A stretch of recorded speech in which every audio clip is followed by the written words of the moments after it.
ਨੂੰ ਵਾਹਿਗੁਰੂ ਜੀ ਕਾ ਖਾਲਸਾ, ਵਾਹਿਗੁਰੂ ਜੀ ਕੀ ਫਤਿਹ। ਸ਼੍ਰੀ ਗੁਰੂ ਗ੍ਰੰਥ ਸਾਹਿਬ ਦੇ ਅੰਗ ਨੰਬਰ 47 ਤੇ ਹੇਠਲਾ ਪੈਰਾ। ਸ਼੍ਰੀ ਰਾਗ ਮਹਿਲਾ ਪੰਜਵਾਂ। ਮੇਰਾ ਤਨ ਅਰ ਧਨ ਮੇਰਾ, ਰਾਜ ਰੂਪ ਮੈਂ ਦੇਸ। ਸੁਤ ਦਾਰਾ ਬਨਿਤਾ ਅਨੇਕ, ਬਹੁਤ ਰੰਗ ਅਰ ਵੇਸ। ਹਰ ਨਾਮ ਹਿਰਦੈ ਨ ਵਸਈ, ਕਾਰਜ ਕਿਤੈ ਨ ਲੇਖ। ਮਨੁੱਖ ਕਹਿੰਦਾ ਇਹ ਮੇਰਾ ਤਨ ਹੈ, ਮੇਰਾ ਧਨ ਹੈ, ਮੇਰਾ ਰਾਜ ਹੈ, ਮੈਂ ਸੁੰਦਰ ਹਾਂ, ਇਹ ਮੇਰਾ ਦੇਸ਼ ਹੈ, ਇਹ ਮੇਰੇ ਪੁੱਤਰ ਨੇ, ਸੁੱਤ ਪੁੱਤਰ ਨੇ। ਦਾਰਾ ਅਤੇ ਬੰਤਾ ਪਤਨੀਆਂ ਨੂੰ ਕਹਿੰਦੇ ਨੇ। ਅਨੇਕਾਂ ਮੇਰੀਆਂ ਪਤਨੀਆਂ ਨੇ। ਬਹੁਤ ਰੰਗ ਅਰ ਵੇਸ, ਬਹੁਤ ਰੰਗ ਲੱਗੇ, ਮੌਜਾਂ ਲੱਗੀਆਂ ਹੋਈਆਂ, ਅਤੇ ਕਈ ਪ੍ਰਕਾਰ ਦੇ ਮੇਰੇ ਕੋਲ ਕੱਪੜੇ ਹਨ, ਵੇਸ ਪਹਿਰਾਵੇ ਕੱਪੜੇ। ਇੰਨਾ ਕੁਛ ਹੋਣ ਦੇ ਬਾਵਜੂਦ ਵੀ ਪੰਚਮ ਪਾਤਸ਼ਾਹ ਕਹਿੰਦੇ ਹਰ ਨਾਮ ਹਿਰਦੈ ਨ ਵਸਈ। ਜੇ ਹਿਰਦੇ 'ਚ ਪਰਮਾਤਮਾ ਦਾ ਨਾਮ ਹੀ ਨਹੀਂ ਨਾ ਵਸਿਆ, ਕਾਰਜ ਕਿਤੈ ਨ ਲੇਖ। ਇਹ ਸਾਰੇ ਕਿਸੇ ਕੰਮ ਦੇ ਨਹੀਂ, ਇਹ ਕਿਸੇ ਲੇਖੇ 'ਚ ਨਹੀਂ, ਇਹ ਕਿਸੇ ਕੰਮ ਦੇ ਨਹੀਂ।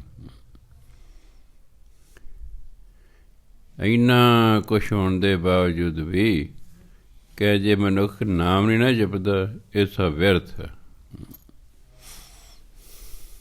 ਇਸ ਲਈ ਗੁਰੂ ਮਹਾਰਾਜ ਕਹਿੰਦੇ ਮੇਰੇ ਮਨ ਹਰ ਹਰ ਨਾਮ ਧਿਆਏ।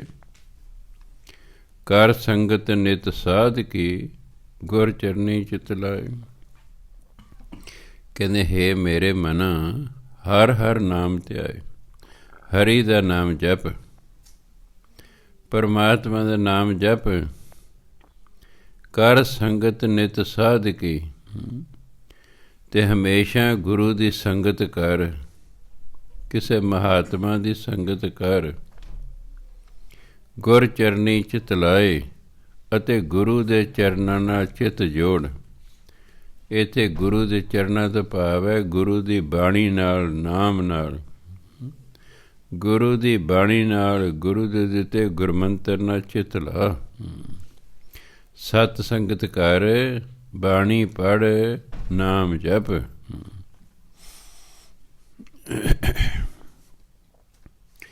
ਨਾਮ ਨਿਧਾਨ ਧਿਆਈਐ, ਮਸਤਕ ਹੋਵੈ ਭਾਗ। ਕਾਰਜ ਸਭ ਸਵਾਰੀਐ, ਗੁਰ ਕੀ ਚਰਨੀ ਲਾਗ। ਹਉਮੈ ਰੋਗ ਭਰਮ ਕਟੀਐ, ਨਾ ਆਵੈ ਨਾ ਜਾਗ। ਕਹਿੰਦੇ ਨਾਮ ਨਿਧਾਨ, ਨਾਮ ਦਾ ਖਜ਼ਾਨਾ ਉਹ ਹੈ ਪਰਮਾਤਮਾ।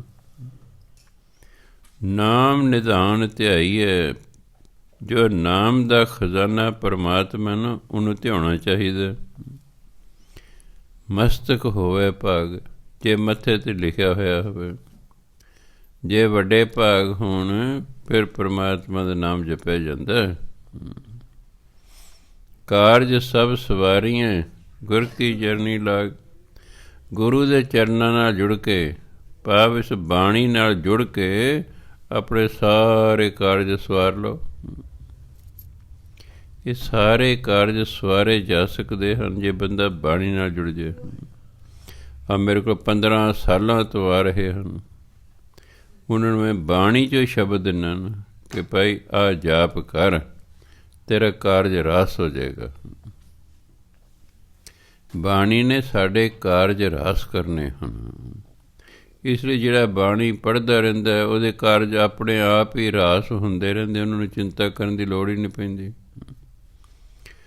ਉਹਨਾਂ ਨੂੰ ਚਿੰਤਾ ਕਰਨ ਦੀ ਲੋੜ ਨਹੀਂ ਪੈਂਦੀ, ਉਹਨਾਂ ਨੂੰ ਤਰਲੇ ਕੱਢਣ ਦੀ ਲੋੜ ਨਹੀਂ ਪੈਂਦੀ, ਉਹਨਾਂ ਨੂੰ ਅਰਦਾਸਾਂ ਕਰਨ ਦੀ ਲੋੜ ਨਹੀਂ ਪੈਂਦੀ। ਜਿਹੜਾ ਬਾਣੀ ਪੜ੍ਹਦਾ ਰਹਿੰਦਾ, ਪਰਮਾਤਮਾ ਆਪੇ ਉਹਦੇ ਕਾਰਜ ਰਾਸ ਕਰਦਾ ਰਹਿੰਦਾ ਹੈ। ਇਸ ਲਈ ਕਦੇ ਨਾਮ ਜਪੋ ਅਤੇ ਬਾਣੀ ਪੜ੍ਹੋ, ਸਾਰੇ ਕਾਰਜ ਰਾਸ ਹੋ ਜਾਣਗੇ। ਹੋਰ ਕੀ ਹੋਵੇਗਾ? ਹਉਮੈ ਰੋਗ ਭਰਮ ਘਟੀਐ, ਨਾ ਆਵੈ ਨਾ ਜਾਗ। ਜਦੋਂ ਮਨੁੱਖ ਪਰਮਾਤਮਾ ਦਾ ਨਾਮ ਜਪੇਗਾ, ਇਸ ਬਾਣੀ ਦੇ ਨਾਲ ਜੁੜੇਗਾ, ਉਹਦੇ ਅੰਦਰੋਂ ਹਉਮੈ ਦਾ ਰੋਗ, ਉਹਦੇ ਅੰਦਰ ਜੋ ਭਰਮ ਹੈ ਉਹ ਖਤਮ ਹੋ ਜਾਏਗਾ। ਨਾ ਆਵੇ ਨਾ ਜਾਗ, ਜਾਗ ਮਨੇ ਜਾਣਾ, ਫਿਰ ਨਾ ਉਹ ਆਵੇਗਾ ਨਾ ਜਾਏਗਾ, ਭਾਵ ਦਾ ਜੰਮਣ ਮਰਨ ਖਤਮ ਹੋ ਜਾਏਗਾ, ਜੰਮਣ ਮਰਨ ਤੋਂ ਰਹਿਤ ਹੋ ਜਾਏਗਾ। ਕੰਮ ਕੀ ਕਰਨੇ ਨੇ? ਨਾਮ ਜਪਣਾ ਅਤੇ ਬਾਣੀ ਪੜ੍ਹਨੀ ਹੈ, ਬਸ ਇਹ ਕੰਮ ਕਦੇ ਕਰੀ ਜਾਓ। ਉੱਠਦੇ ਬੈਠਦੇ ਤੁਰਦੇ ਫਿਰਦੇ ਲੇਟੇ ਜਿੰਨਾ ਵੀ ਸਮਾਂ ਮਿਲੇ ਨਾਮ ਜਪੋ। ਬੈਠ ਕੇ ਸਮਾਂ ਮਿਲਿਆ ਹੈ, ਬਾਣੀ ਪੜ੍ਹੋ। ਕੋਈ ਤੇਜ਼ ਤੇ ਪੜ੍ਹਨ ਦੀ ਲੋੜ ਨਹੀਂ ਹੁੰਦੀ, ਆਰਾਮ ਨਾਲ ਬਾਣੀ ਪੜ੍ਹੀ ਦੀ ਹੈ, ਸਮਝ ਕੇ ਪੜ੍ਹੀ ਦੀ ਹੈ। ਹੁਣ ਨਵੀਂ ਕਿਤਾਬ ਛਪ ਗਈ ਹੈ, ਕੱਲ੍ਹ ਹੁਣ ਤੱਕ 60-70 ਬੰਦੇ ਉਹ ਲੈ ਗਏ ਨੇ ਕਿਤਾਬਾਂ। ਨਵੀਂ ਕਿਤਾਬ ਛਪ ਗਈ ਹੈ, ਕੀਮਤ ਅਤੇ ਖਰਚਾ ਤਾਂ ਉਹਦਾ ਆਇਆ ਹਰ ਕਿਤਾਬ 'ਤੇ 250, ਪਰ ਉਹ ਸੰਗਤ ਦੇ ਭਲੇ ਲਈ 100 ਰੁਪਏ ਦੀ ਦਿੱਤੀ ਜਾ ਰਹੀ ਹੈ। ਸੋ ਇਸ ਲਈ ਜਿੰਨਾ ਉਹ ਕਿਤਾਬ ਲੈਣੀ ਹੈ ਉਹ ਲੈ ਲਿਓ। ਉਸ ਤੋਂ ਲਾਭ ਉਠਾਉਣ ਦਾ ਢੰਗ ਦੱਸ ਦਿੰਦਾ ਮੈਂ ਤੁਹਾਨੂੰ। ਤੁਹਾਡੇ ਕੋਲ 2 ਸਟੈਂਡ ਚਾਹੀਦੇ ਲੱਕੜੀ ਦੇ, ਹੁਣ ਤਾਂ ਇੱਕ ਹੋਣਾ ਨਾ ਘਰ 'ਚ ਜਿਸ 'ਤੇ ਤੁਸੀਂ ਪੋਥੀ ਰੱਖ ਦਿਓ। 2 ਸਟੈਂਡ ਚਾਹੀਦੇ ਨੇ, ਇੱਕ 'ਤੇ ਤੁਸੀਂ ਪੋਥੀ ਰੱਖਣੀ ਆਪਣੀ ਜਿਸ ਤੋਂ ਤੁਸੀਂ ਪਾਠ ਕਰਨਾ, ਦੂਜੇ ਸਟੈਂਡ 'ਤੇ ਉਹ ਕਿਤਾਬ ਚਾਹੀਦੀ ਹੈ। ਹੁਣ ਮੰਨ ਲਓ ਤੁਸੀਂ ਸਹਿਜ ਪਾਠ ਆਰੰਭ ਕਰ ਲੈਣਾ ਹੈ, ਪਹਿਲਾਂ ਉਸ ਕਿਤਾਬ ਦਾ ਜਿਹੜਾ ਗੁਰੂ ਗ੍ਰੰਥ ਦਾ ਪਹਿਲਾ ਸਫ਼ਾ ਹੈ ਕਿਤਾਬ ਦਾ ਉਹ ਖੋਲ੍ਹੋ।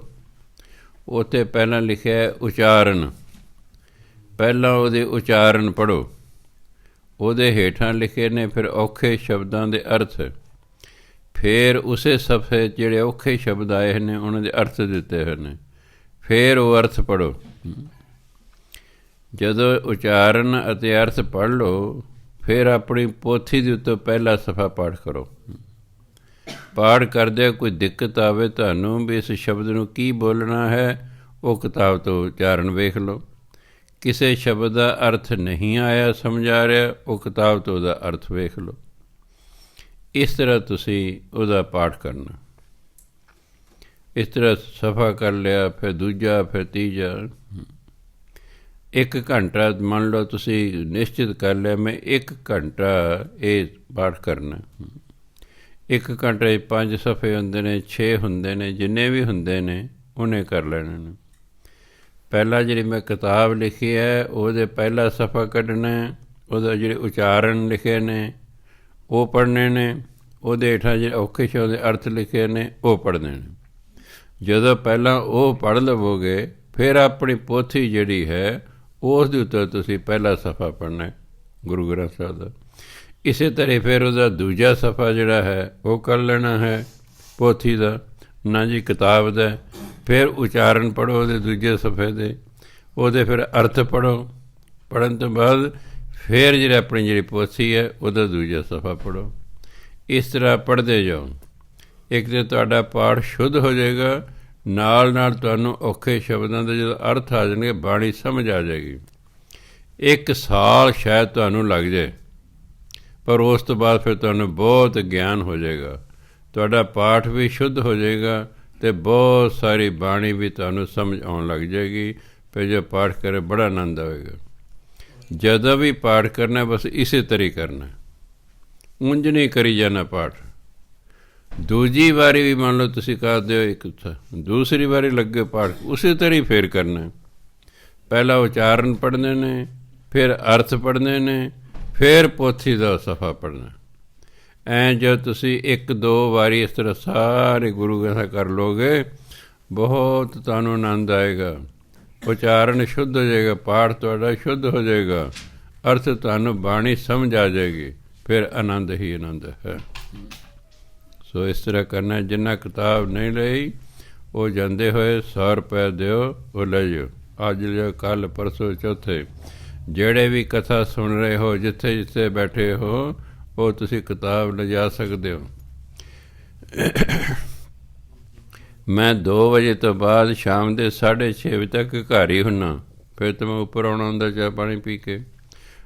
2 ਵਜੇ ਤੋਂ ਲੈ ਕੇ ਸ਼ਾਮ ਦੇ 6 ਵਜੇ ਤੱਕ 6:30 ਕਿਸੇ ਵੇਲੇ ਵੀ ਆ ਕੇ ਤੁਸੀਂ ਉਹ ਕਿਤਾਬ ਲਿਜਾ ਸਕਦੇ ਹੋ, ਜੇ ਆਪਣਾ 100 ਰੁਪਇਆ ਘਰੋਂ ਲਈ ਆਉਣਾ। ਫਿਰ ਜਦ ਤੁਸੀਂ ਇੱਥੇ ਕਥਾ ਸੁਣੋਗੇ ਤੁਹਾਨੂੰ ਹੋਰ ਵੀ ਆਨੰਦ ਆਵੇਗਾ, ਕਿਉਂਕਿ ਫਿਰ ਕਿਤੇ ਕੋਈ ਕਸਰ ਰਹਿ ਗਈ ਤਾਂ ਇੱਥੇ ਕਥਾ ਜੋ ਪੂਰੀ ਹੋ ਜਾ ਕਰੇਗੀ। ਹਾਂਜੀ, ਸੋ ਅੱਗੇ ਗੁਰੂ ਮਹਾਰਾਜ ਕਹਿੰਦੇ, ਕਰ ਸੰਗਤ ਤੂੰ ਸਾਧ ਕੀ 68 ਤੀਰਥ ਨਹਾਓ। ਇਹਨੂੰ ਪੜ੍ਹਨਾ ਨਹਾਓ, ਕਿਉਂਕਿ ਤੀਰਥ ਹੈ, ਤੀਰਥ ਦਾ ਸੰਬੰਧ ਪਾਣੀ ਨਾਲ ਹੈ ਅਤੇ ਪਾਣੀ 'ਚ ਇਸ਼ਨਾਨ ਕੀਤਾ ਜਾਂਦਾ ਹੈ। ਇਹਨੂੰ ਨਾਉ ਨਹੀਂ ਪੜ੍ਹ ਦੇਣਾ, ਇਹ ਹੈ ਨਹਾਓ, ਨੰਨੇ ਦੇ ਪੈਰ 'ਚ ਹਾਹਾ ਲਾ ਕੇ ਬੋਲਣਾ। ਕਰ ਸੰਗਤ ਤੂੰ ਸਾਧ ਕੀ 68 ਤੀਰਥ ਨਹਾਓ। ਜੀਓ ਪ੍ਰਾਣ ਮਨ ਤਨ ਹਰੇ, ਸਾਚਾ ਇਹ ਸੁਆਓ।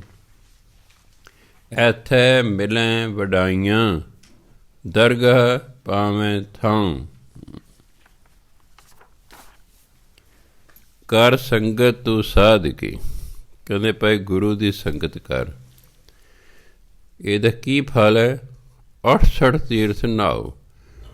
8 60 60 ਦੇ 8 68। ਹਿੰਦੂਆਂ ਦੇ 68 ਤੀਰਥ ਮੰਨੇ ਗਏ ਨੇ ਸਾਰੇ ਹਿੰਦੁਸਤਾਨ 'ਚ।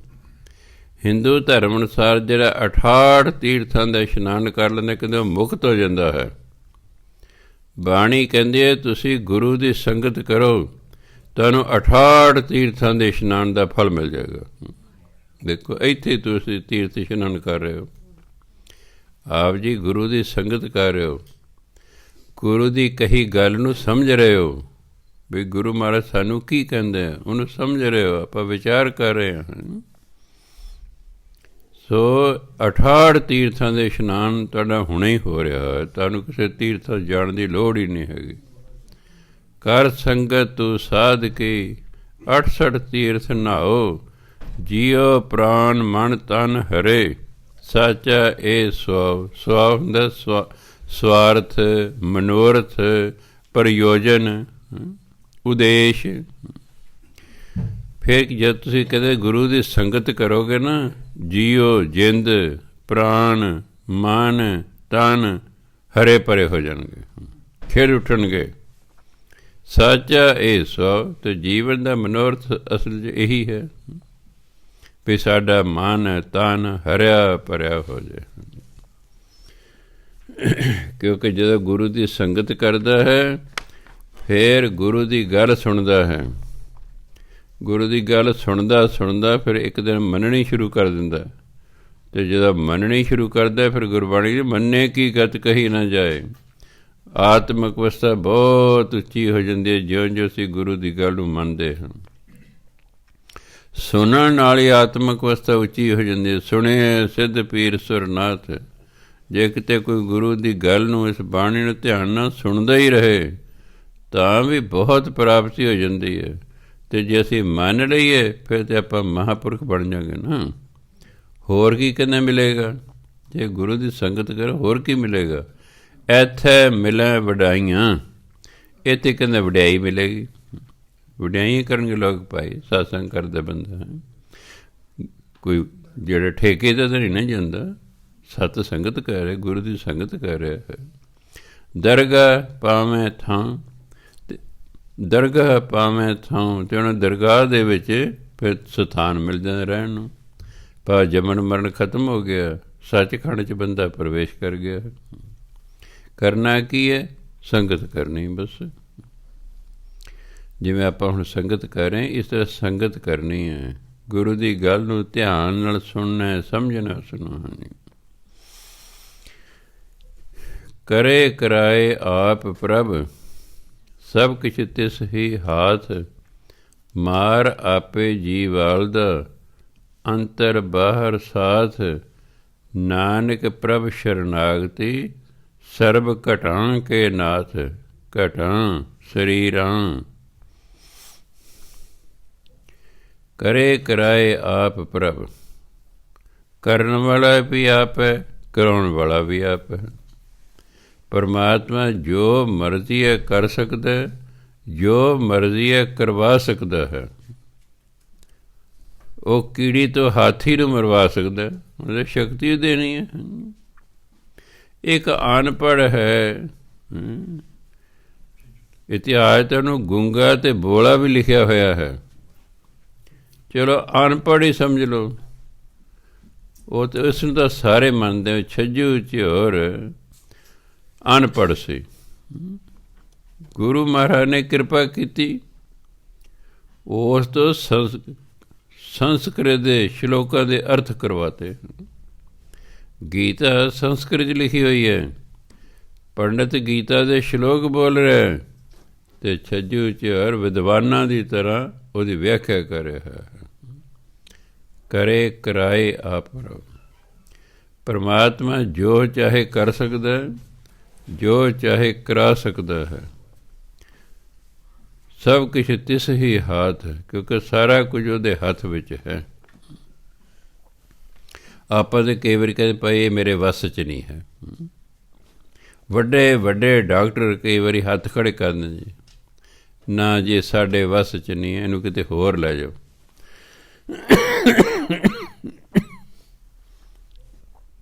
ਪਰ ਪਰਮਾਤਮਾ ਦੇ ਵੱਸ 'ਚ ਸਭ ਕੁਛ ਹੈ, ਉਹਦੇ ਹੱਥ 'ਚ ਸਭ ਕੁਛ ਹੈ। ਮਾਰ ਆਪੇ ਜੀ ਵਾਲਦਾ, ਅੰਤਰ ਬਾਹਰ ਸਾਥ। ਮਾਰਨ ਵਾਲਾ ਵੀ ਉਹੀ ਹੈ, ਜਿਉਂਦਿਆਂ ਕਰਨ ਵਾਲਾ ਵੀ ਉਹੀ ਹੈ। ਉਹ ਮਾਰ ਵੀ ਸਕਦਾ ਹੈ ਅਤੇ ਮਰੇ ਨੂੰ ਜਿਉਂਦਿਆਂ ਵੀ ਕਰ ਸਕਦਾ ਹੈ। ਕਰਾਉਣਾ ਤੇ ਉਹਨੇ ਕਿਸੇ ਰਾਹੀਂ ਹੁੰਦਾ। ਉਹਨੇ ਜੇ ਜਿਉਂਦਿਆਂ ਕਰਨਾ ਤਾਂ ਵੀ ਕਿਸੇ ਰਾਹੀਂ ਕਰਨਾ, ਅਤੇ ਮਾਰਨਾ ਤਾਂ ਵੀ ਕੋਈ ਕਾਰਨ ਬਣਾਉਣਾ। ਮੌਤ ਦਾ ਵੀ ਕਾਰਨ ਬਣਦਾ ਹੈ। ਮਰੇ ਹੋਏ ਨੂੰ ਜਿਉਂਦਿਆਂ ਕਰਨਾ ਤਾਂ ਵੀ ਕੋਈ ਕਾਰਨ ਬਣਦਾ ਹੈ। 9 ਸਾਲ ਦਾ ਕੁੱਲ ਬੱਚਾ ਹੈ, ਉਹਦਾ ਦੋਸਤ ਮੋਹਨ ਮਰ ਗਿਆ। 6ਵੇਂ ਪਾਤਸ਼ਾਹ ਦੇ ਸਾਹਿਬਜ਼ਾਦੇ ਬਾਬਾ ਅਟਲ ਰਾਏ ਜੀ 9 ਸਾਲ ਦੇ ਨੇ। ਉਹ ਆਪਣੇ ਦੋਸਤ ਮੋਹਨ ਨੂੰ ਸੱਦਣ ਗਏ ਵੀ ਆ ਖੇਡਣ ਚੱਲੀਏ। ਅੱਗੇ ਉਹਦੀ ਮਾਂ ਰੋ ਰਹੀ ਹੈ। ਕਹਿੰਦੇ ਮਾਤਾ ਤੁਸੀਂ ਰੋ ਕਿਉਂ ਰਹੇ ਹੋ? ਕਹਿੰਦੇ ਤੇਰਾ ਦੋਸਤ ਰਾਤੀ ਮਰ ਗਿਆ ਹੈ। ਉਹ ਕਹਿੰਦੇ ਨਹੀਂ ਮਾਤਾ ਜੀ, ਇਹ ਮਰਿਆ ਮੁਰਿਆ ਕੋਈ ਨਹੀਂ ਹੈਗਾ, ਇਹ ਤਾਂ ਬਾਜ਼ੀ ਦੇਣ ਦਾ ਮਾਰਾ ਜਾਣ ਕੇ ਲੇਟਿਆ ਹੋਇਆ ਹੈ। ਕਿ ਨਹੀਂ ਪੁੱਤਰ, ਇਹ ਮਰ ਗਿਆ ਹੈ। ਉਹ ਜਿਵੇਂ ਖਿੱਦੋ ਖੂੰਡੀ ਹੁੰਦੀ ਕਿ ਨਹੀਂ, ਖੂੰਡੀ ਸੀ ਕੋਲ, ਗਲ 'ਚ ਪਾ ਲਈ। ਕਹਿੰਦਾ ਉੱਠ ਉੱਠ, ਪਿਆ ਲੇਟਿਆ ਹੈ ਅਤੇ ਚੱਲ ਜਾ ਕੇ ਬਾਜ਼ੀ ਦੇ। ਅਤੇ ਉਹ ਵਾਹਿਗੁਰੂ ਵਾਹਿਗੁਰੂ ਕਰਦਾ ਜਿਉਂਦਾ ਹੋ ਗਿਆ। ਇਸ ਲਈ ਰੱਬ ਨੇ ਉਸ ਨੂੰ ਜਿਉਂਦਿਆਂ ਕਰਨਾ ਸੀ, ਸਾਧਨ ਬਾਬਾ ਅਟਲ ਰਾਏ ਜੀ ਨੇ ਬਣਾਤਾ। ਨਾਲੇ ਤਾਂ ਉਹਨਾਂ ਨੂੰ ਸਦਾ ਸਦਾ ਲਈ ਵਡਿਆਈ ਬਖਸ਼ਦੀ। ਬਾਬਾ ਅਟਲ ਪੱਕੀਆਂ ਪਕਾਈਆਂ ਘੱਲ, ਕਵਿਤਾ ਵੀ ਜੋੜਤੀ ਕਿਸੇ ਨੇ। ਹਾਂਜੀ, ਕਿਉਂਕਿ ਉੱਥੇ ਪੱਕਿਆ ਪਕਾਈ ਲੰਗਰ ਹੀ ਆਉਂਦਾ ਹੈ, ਉੱਥੇ ਵਰਤਾਉਂਦੇ ਨੇ ਜਿਹੜਾ। ਹਾਂ, ਕਿਉਂਕਿ 9 ਸਾਲ ਦੇ ਸਨ, ਇਸ ਲਈ ਜਿਹੜਾ ਉਹ ਯਾਦ ਕਰ ਉਹ ਵੀ 9 ਮੰਜ਼ਲੀ ਹੈ। ਜਿਹੜਾ ਗੁਰਦੁਆਰਾ ਬਣਾਇਆ ਬਾਬਾ ਅਟਲ, ਉਹ 9 ਮੰਜ਼ਿਲਾ ਹੈ। ਹਾਂਜੀ, ਇਸ ਲਈ ਪਰਮਾਤਮਾ ਆਪੇ ਹੀ ਮਾਰਨ ਵਾਲਾ, ਆਪੇ ਹੀ ਜਿਉਂਦਿਆਂ ਕਰਨ ਵਾਲਾ ਹੈ। ਅੰਤਰ ਬਾਹਰ ਸਾਥ, ਅੰਦਰ ਵੀ ਉਹੀ ਅਤੇ ਬਾਹਰ ਵੀ ਉਹੀ, ਅਤੇ ਨਾਲ ਵੀ ਉਹੀ। ਉਹ ਹਰ ਇੱਕ ਜੀਵ ਦੇ ਅੰਦਰ ਵੀ ਹੈ, ਉਹ ਬਾਹਰ ਵੀ ਹੈ, ਅਤੇ ਸਾਥ ਅਤੇ ਹਰ ਇੱਕ ਦੇ ਨਾਲ ਵੀ ਹੈ। ਨਾਨਕ ਪ੍ਰਭ ਸ਼ਰਨਾਗਤੀ, ਸਰਬ ਘਟਾਂਕੇ ਨਾਥ। ਪਰਮਾਤਮਾ ਜਿਹੜਾ ਹੈ ਉਹ ਸਾਰੇ ਸਰੀਰਾਂ ਦਾ ਮਾਲਕ ਹੈ। ਨਾਥ ਦਾ ਮਾਲਕ। ਅਨਾਥ ਹੁੰਦਾ ਜਿਹਦਾ ਕੋਈ ਮਾਲਕ ਹੀ ਨਾ ਹੋਵੇ। ਜੇ ਬੱਚਾ ਅਨਾਥ ਹੋ ਗਿਆ ਜੀ, ਇਹਨੂੰ ਕੋਈ ਪਾਲਣ ਪੋਸ਼ਣ ਵਾਲਾ ਨਹੀਂ ਰਿਹਾ, ਤਾਂ ਮਾਲਕ ਹੀ ਕੋਈ ਨਹੀਂ ਰਿਹਾ।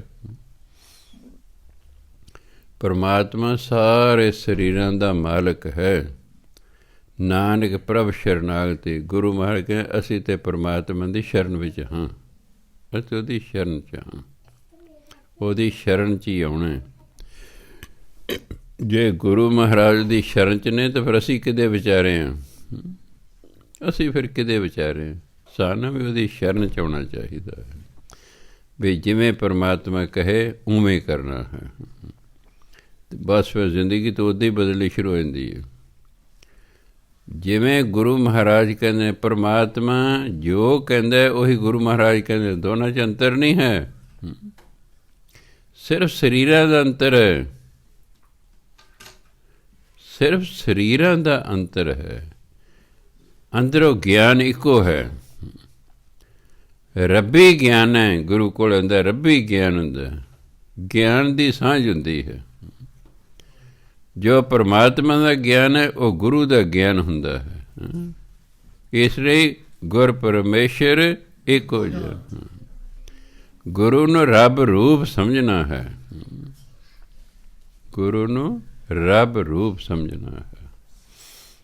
ਗੁਰੂ ਆਪਣੇ ਨੂੰ ਕੋਈ ਛੋਟੀ ਮੋਟੀ ਹਸਤੀ ਨਹੀਂ ਗਿਣਨਾ। ਜਿਵੇਂ ਪਰਮਾਤਮਾ ਸਭ ਕੁਛ ਕਰ ਸਕਦਾ, ਐਂ ਸਮਝਣਾ ਮੇਰਾ ਗੁਰੂ ਵੀ ਸਭ ਕੁਛ ਕਰ ਸਕਦਾ ਹੈ। ਇਸ ਲਈ ਸਾਨੂੰ ਉਹਦੀ ਸ਼ਰਨ 'ਚ ਜਾਣਾ ਚਾਹੀਦਾ ਹੈ। ਸ਼੍ਰੀ ਰਾਗ ਮਹਿਲਾ ਪੰਜਵਾਂ। ਸ਼ਰਨ ਪਏ ਪ੍ਰਭ ਆਪਣੇ, ਗੁਰ ਹੋਆ ਕਿਰਪਾਲ। ਸਤਿਗੁਰ ਕੈ ਉਪਦੇਸੈ, ਬਿਨਸੇ ਸਰਬ ਜੰਜਾਲ। ਅੰਦਰ ਲੱਗਾ ਰਾਮ ਨਾਮ, ਅੰਮ੍ਰਿਤ ਨਦਰ ਨਿਹਾਲ। ਸ਼ਰਨ ਪਏ ਪ੍ਰਭ ਆਪਣੇ, ਗੁਰ ਹੋਆ ਕਿਰਪਾਲ। ਜਦੋਂ ਗੁਰੂ ਕਿਰਪਾ ਕਰਦਾ ਨਾ, ਮਨੁੱਖ ਪਰਮਾਤਮਾ ਦੀ ਸ਼ਰਨ 'ਚ ਆ ਜਾਂਦਾ ਹੈ। ਉਂਝ ਨਹੀਂ ਜਾਂਦਾ ਛੇਤੀ। ਜਦੋਂ ਗੁਰੂ ਦੀ ਕਿਰਪਾ ਹੁੰਦੀ ਹੈ ਫਿਰ ਪਰਮਾਤਮਾ ਦੀ ਸ਼ਰਨ 'ਚ ਮਨੁੱਖ ਆ ਜਾਂਦਾ ਹੈ। ਸਤਿਗੁਰ ਕੈ ਉਪਦੇਸੈ, ਫਿਰ ਜਦੋਂ ਗੁਰੂ ਉਪਦੇਸ਼ ਦਿੰਦੇ ਨਾ, ਬਿਨਸੇ ਸਰਬ ਜੰਜਾਲ, ਆਹ ਸਾਰੇ ਸੰਸਾਰ ਕੇ ਝੰਜਟ ਜਿਹੜੇ ਨੇ ਇਹ ਖਤਮ ਹੋ ਜਾਂਦੇ ਨੇ। ਅੱਜ ਮਨੁੱਖ ਝੰਜਟਾਂ 'ਚ ਫਸਿਆ ਹੋਇਆ ਹੈ, ਇਹ ਸੰਸਾਰਕ ਜੰਜਾਲ 'ਚ ਫਸਿਆ ਹੋਇਆ ਹੈ। ਇਹ ਫਸਿਆ ਹੋਇਆ ਹੈ ਔਰ ਫਸਿਆ ਆਪ ਹੀ ਆਪੇ ਫਾਥੜੀਏ, ਤੈਨੂੰ ਕੌਣ ਛਡਾਏ। ਇਹ ਆਪ ਹੀ ਫਸਿਆ ਹੋਇਆ। ਫਸਣਾ ਤੇ ਆਸਾਨ ਹੈ, ਉਸ 'ਚੋਂ ਨਿਕਲਣਾ ਬੜਾ ਮੁਸ਼ਕਿਲ ਹੈ। ਖੂਹ 'ਚ ਡਿੱਗਣਾ ਤੇ ਆਸਾਨ ਹੈ, ਉਸ 'ਚੋਂ ਨਿਕਲਣਾ ਬੜਾ ਮੁਸ਼ਕਿਲ ਹੈ। ਬੁਰਾਈ 'ਚ ਜਾਣਾ ਆਸਾਨ ਹੈ, ਬੁਰਾਈ 'ਚੋਂ ਨਿਕਲਣਾ ਬੜਾ ਮੁਸ਼ਕਿਲ ਹੈ, ਬੜਾ ਮੁਸ਼ਕਿਲ ਹੈ। ਨਸ਼ਿਆਂ 'ਚ ਜਾਣਾ ਆਸਾਨ ਹੈ, ਨਸ਼ਿਆਂ ਦੇ ਵਿੱਚ ਨਿਕਲਣਾ ਬਹੁਤ ਮੁਸ਼ਕਿਲ ਹੈ। ਇਹ ਮਨੁੱਖ ਆਪ ਹੀ ਫਸਿਆ ਹੋਇਆ ਹੈ। ਇਹਦਾ ਤਾਂ ਉਹ ਹਾਲ ਹੈ, ਕੋਈ ਬੰਦਾ ਸੀ ਥਮਲੇ ਨੂੰ ਜੱਫਾ ਪਾਇਆ ਹੋਇਆ ਅਤੇ ਵਾਜਾ ਮਾਰਿਆ, ਛਡਾਓ ਛਡਾਓ ਛਡਾਓ। ਇੱਕ ਬੰਦਾ ਆ ਗਿਆ, ਕਹਿੰਦਾ ਕੀ ਹੋ ਗਿਆ? ਕਹਿੰਦਾ ਮੈਨੂੰ ਥਮਲੇ ਨੇ ਫੜਿਆ ਹੋਇਆ।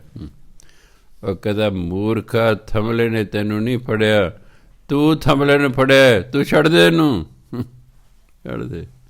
ਇਹ ਬੰਦਾ ਛੱਡਣ ਲਈ ਤਿਆਰ ਨਹੀਂ ਹੈ ਅਤੇ ਕਹਿੰਦਾ ਮੈਨੂੰ ਛਡਾਓ ਛਡਾਓ ਛਡਾਓ, ਝੂਠਾ ਕਹਿੰਦਾ ਛਡਾਓ। ਇਹ ਉੱਤੋਂ ਉੱਤੋਂ ਕਹਿੰਦਾ, ਅਸਲੇ ਛੱਡਣ ਲਈ ਤਿਆਰ ਨਹੀਂ ਹੁੰਦਾ। ਜੇ ਛੱਡਣ ਲਈ ਤਿਆਰ ਦੇ ਮਿੰਟ ਇੱਕ ਲੱਗਦਾ, ਫਿਰ ਕੀ ਲੱਗਦਾ? ਤੁਸੀਂ ਸ਼ਰਾਬ ਛੱਡਣਾ ਚਾਹੁੰਦੇ ਹੋ, 1 ਮਿੰਟ ਲੱਗੇ ਛੱਡ ਦਿਓ, ਮੁੜ ਕੇ ਨਾ ਪੀਓ। ਉਂਝ ਹੀ ਕਹੀ ਮੈਂ ਛੱਡਣਾ ਚਾਹੁੰਦਾ ਜੀ, ਛੱਡ ਨਹੀਂ ਹੁੰਦੀ ਹੈ। ਤੂੰ ਐਕਚੁਅਲੀ ਅੰਦਰ ਛੱਡਣੀ ਨਹੀਂ ਚਾਹੁੰਦਾ, ਬਹਾਨੇ ਬਣਾਉਣਾ, ਤੂੰ ਛੱਡ ਨਹੀਂ ਹੁੰਦੀ। ਸੋ ਇਹ ਆਪ ਹੀ ਫਸਿਆ ਹੋਇਆ, ਫਿਰ ਨਿਕਲਣਾ ਇਹਦੇ ਲਈ ਬੜਾ ਮੁਸ਼ਕਿਲ ਹੁੰਦਾ ਹੈ। ਹਾਂ, ਜੇ ਗੁਰੂ ਦੇ ਉਪਦੇਸ਼ 'ਤੇ ਚੱਲ ਪਏ, ਸਤਿਗੁਰ ਕੈ ਉਪਦੇਸੈ, ਜੇ ਗੁਰੂ ਦੇ ਉਪਦੇਸ਼ 'ਤੇ ਚੱਲ ਪਏ ਨਾ, ਬਿਨਸੇ ਸਰਬ ਜੰਜਾਲ, ਸਭ ਝੰਜਟੇ ਦੇ ਖਤਮ ਹੋ ਜਾਣਗੇ। ਅੰਦਰ ਲੱਗਾ ਰਾਮ ਨਾਮ, ਅੰਮ੍ਰਿਤ ਨਦਰ ਨਿਹਾਲ। ਜਦੋਂ ਅੰਦਰ ਪਰਮਾਤਮਾ ਦੇ ਨਾਮ ਨਾਲ ਬੰਦਾ ਜੁੜ ਜਾਂਦਾ ਨਾ, ਫਿਰ ਪਰਮਾਤਮਾ ਦੀ ਕਿਰਪਾ ਦ੍ਰਿਸ਼ਟੀ ਹੋ ਜਾਂਦੀ। ਅੰਮ੍ਰਿਤ ਨਦਰ ਨਿਹਾਲ, ਪਰਮਾਤਮਾ ਅੰਮ੍ਰਿਤਮਈ ਦ੍ਰਿਸ਼ਟੀ ਨਾਲ ਜਦ ਦੇਖਦਾ ਮਨੁੱਖ ਨੂੰ ਨਿਹਾਲ ਕਰ ਦਿੰਦਾ ਹੈ, ਨਿਹਾਲ ਕਰ ਦਿੰਦਾ। ਸਤਵੇਂ ਪਾਤਸ਼ਾਹ ਦਾ ਵੇਲਾ ਹੈ, ਅੰਮ੍ਰਿਤ ਵੇਲੇ ਨਹਾ ਧੋ ਕੇ ਚੌਂਕੜੀ ਮਾਰ ਕੇ ਬੈਠ ਗਏ ਨੇ ਕੀਰਤਪੁਰ ਸਾਹਿਬ। ਹਾਂਜੀ, ਉਹਨਾਂ ਦਾ ਇੱਕ ਸੇਵਕ ਸੀ ਭਾਈ ਗੋਂਦਾ, ਉਹ ਕਾਬਲ ਰਹਿੰਦਾ ਸੀ। ਭਾਈ ਗੋਂਦਾ ਵੀ ਅੱਛੀ ਅਵਸਥਾ ਦਾ ਮਾਲਕ ਸੀ। ਉਹ ਵੀ ਅੰਮ੍ਰਿਤ ਵੇਲੇ ਇਸ਼ਨਾਨ ਕਰਕੇ ਨਾ ਚੌਂਕੜੀ ਮਾਰੀ ਅਤੇ ਗੁਰੂ ਦੇ ਚਰਨਾਂ ਦਾ ਧਿਆਨ ਧਰਿਆ, ਕਿਉਂਕਿ ਉਦੋਂ ਗੁਰੂ ਮਹਾਰਾਜ ਸਰੀਰ ਰੂਪ ਸਨ। ਗੁਰੂ ਦੇ ਚਰਨਾਂ ਦਾ ਧਿਆਨ ਧਰਿਆ, ਧਿਆਨ ਦੇ ਨਾਲ ਚਰਨ ਪਕੜ ਲਏ, ਚਰਨ ਪਕੜ ਲਏ, ਫੜੇ ਜਾ ਸਕਦੇ ਨੇ। ਸਾਡਾ ਇੱਕ ਸਤਸੰਗੀਆਂ ਦਾ ਲੜਕਾ ਅਮਰੀਕਾ ਚਲਿਆ ਗਿਆ, ਪਹਿਲਾਂ ਇੰਗਲੈਂਡ ਚਲਿਆ ਗਿਆ, ਫਿਰ ਆਇਰਲੈਂਡ ਚਲਿਆ ਗਿਆ, ਫਿਰ ਅਮਰੀਕਾ ਚਲਿਆ ਗਿਆ, ਫਿਰ ਕੈਨੇਡਾ ਚਲਿਆ ਗਿਆ। ਜਦੋਂ ਇੰਗਲੈਂਡ ਚਲਿਆ ਗਿਆ, ਕਦੇ ਕਦੇ ਦਾ ਮਨ ਕਰਨਾ ਮੈਂ ਲੇਟੇ ਹੋਣਾ, ਉਹਨੇ ਮੇਰੇ ਚਰਨ ਫੜ ਲੈਣੇ, ਉਹਨੇ ਮੇਰੇ ਚਰਨ ਫੜ ਲੈਣੇ, ਜੇ ਘੁੱਟੀ ਦੇ ਨਾ ਐਂ ਕਰਨਾ। ਮੈਂ ਅੱਛਾ, ਮੈਂ ਦੇਖੋ ਕਿੱਥੇ ਬੈਠਾ, ਐਡੀ ਦੂਰ ਉਹਨੇ ਚਰਨ ਫੜ ਲੈਣੇ। ਇਹ ਚਰਨ ਫੜੇ ਜਾ ਸਕਦੇ ਨੇ,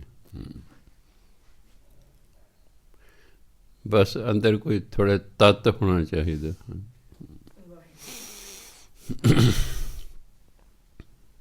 ਇੱਕ ਵਾਰੀ ਮੈਂ ਹਜ਼ੂਰ ਸਾਹਿਬ ਗਿਆ, ਹਰਿਮੰਦਰ ਸਾਹਿਬ, ਸਵੇਰੇ ਸਵੇਰੇ ਪਹੁੰਚ ਗਏ। ਮੈਂ ਉਹਦੇ ਬਾਪ ਨੂੰ ਕਿਹਾ ਮੇਰੇ ਕੋਲ ਟੈਲੀਫੋਨ ਹੈ ਨਹੀਂ ਉਹਦਾ, ਉਹਨੂੰ ਆਪਣੇ ਮੁੰਡੇ ਨੂੰ ਟੈਲੀਫੋਨ ਕਰੇ ਵੀ ਬਾਬਾ ਜੀ ਆ ਕਦੇ ਹਰਿਮੰਦਰ ਸਾਹਿਬ ਜਿਹੜਾ ਪਰਿਕਰਮਾ 'ਚ ਮੈਂ ਫਿਰਿਆ, ਉਹਨੂੰ ਕਿਹਾ ਫਟਾਫਟ ਆ ਜੇ। ਇੰਗਲੈਂਡ ਸੀ ਉਹ।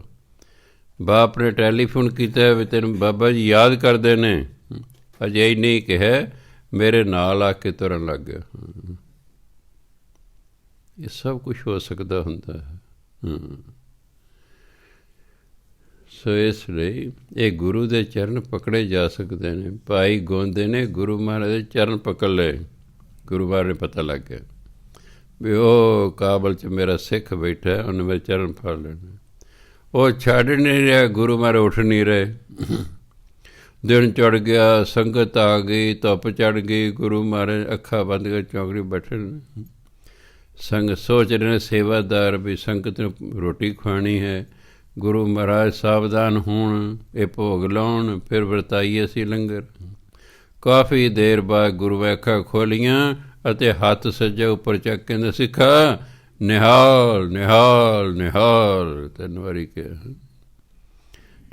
ਸਿੱਖ ਪੁੱਛਦੇ ਨੇ ਮਹਾਰਾਜ ਜੀ ਅੱਜ ਕਿਹਨੂੰ ਨਿਹਾਲ ਕੀਤਾ? ਅਤੇ ਉਹਨਾਂ ਦੱਸਿਆ ਵੀ ਇਸ ਤਰ੍ਹਾਂ ਭਾਈ ਗੋਂਦਾ ਹੈਗਾ, ਉਹਨੇ ਬੜੇ ਪਿਆਰ ਨਾਲ ਸਾਡੇ ਚਰਨ ਫੜ ਲਏ। ਅਸੀਂ ਵੀ ਕਹਿ ਸੋਚਿਆ, ਅਸੀਂ ਉਹਦੇ ਪਿਆਰ 'ਚ ਬੱਝੇ ਰਹੇ ਵੀ ਜਦੋਂ ਛੱਡੇਗਾ ਉਦੋਂ ਅਸੀਂ ਉੱਠਾਂਗੇ। ਹੁਣ ਉਹਨੇ ਛੱਡੇ ਨੇ, ਹੁਣ ਅਸੀਂ ਸਾਵਧਾਨ ਹੋਏ, ਕਿਉਂਕਿ ਇਹ ਪਿਆਰ ਹੈ। ਜਦੋਂ ਇੰਨਾ ਪਿਆਰ ਸਾਡੇ ਅੰਦਰ ਹੋ ਜਾਏਗਾ ਨਾ, ਅਸੀਂ ਵੀ ਫੜ ਲਾਂਗੇ ਚਰਨ, ਐਸੀ ਗੱਲ ਨਹੀਂ ਹੈਗੀ। ਸੋ ਗੁਰੂ ਮਹਾਰਾਜ ਕਹਿੰਦੇ ਅੰਦਰ ਲੱਗਾ ਰਾਮ ਨਾਮ। ਜਿਹੜਾ ਮਨ ਜਿਹੜਾ ਰਾਮ ਦੇ ਨਾਮ 'ਚ ਜਦ ਲੱਗ ਗਿਆ ਨਾ, ਅੰਮ੍ਰਿਤ ਨਦਰ ਨਿਹਾਲ, ਪਰਮਾਤਮਾ ਅੰਮ੍ਰਿਤਮਈ ਦ੍ਰਿਸ਼ਟੀ ਦੇ ਨਾਲ ਫਿਰ ਮਨੁੱਖ ਨੂੰ ਨਿਹਾਲ ਕਰ ਦਿੰਦਾ ਹੈ। ਮਨ ਮੇਰੇ ਸਤਿਗੁਰ ਸੇਵਾ ਸਾਰ, ਕਰੇ ਦਇਆ ਪ੍ਰਭ ਆਪਣੀ, ਇੱਕ ਨਿਮਖ ਨ ਮਨੋ ਵਿਸਾਰ ਰਹਾਉ।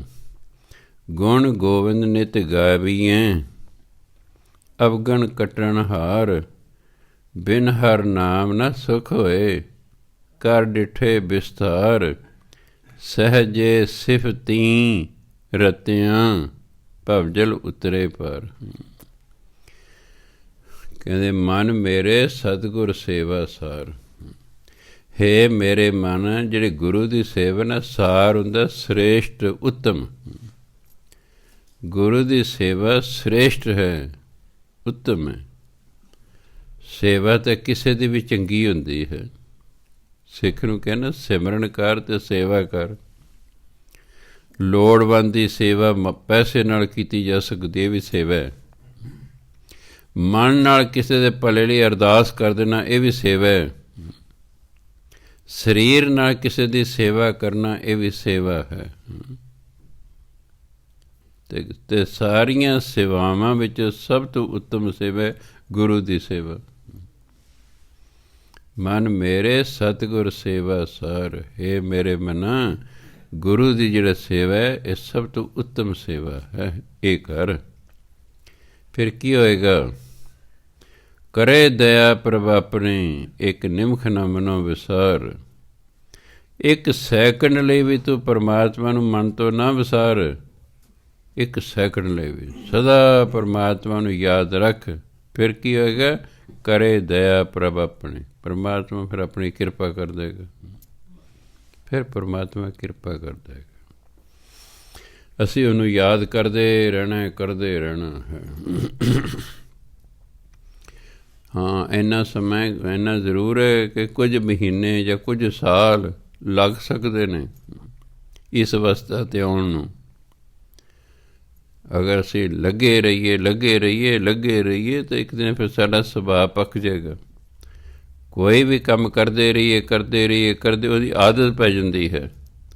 ਜਦੋਂ ਅਸੀਂ ਪਹਿਲਾਂ ਕੋਸ਼ਿਸ਼ ਕਰਾਂਗੇ ਨਾਮ ਜਪਣ ਦੀ, ਯਾਦ ਰੱਖਣ ਦੀ, ਕਰਦੇ ਰਹੋ, ਫਿਰ ਨਾਮ ਜਪਣ ਦੀ ਆਦਤ ਪੈ ਜਾਏਗੀ, ਫਿਰ ਸੌਖਾ ਹੋ ਜਾਏਗਾ।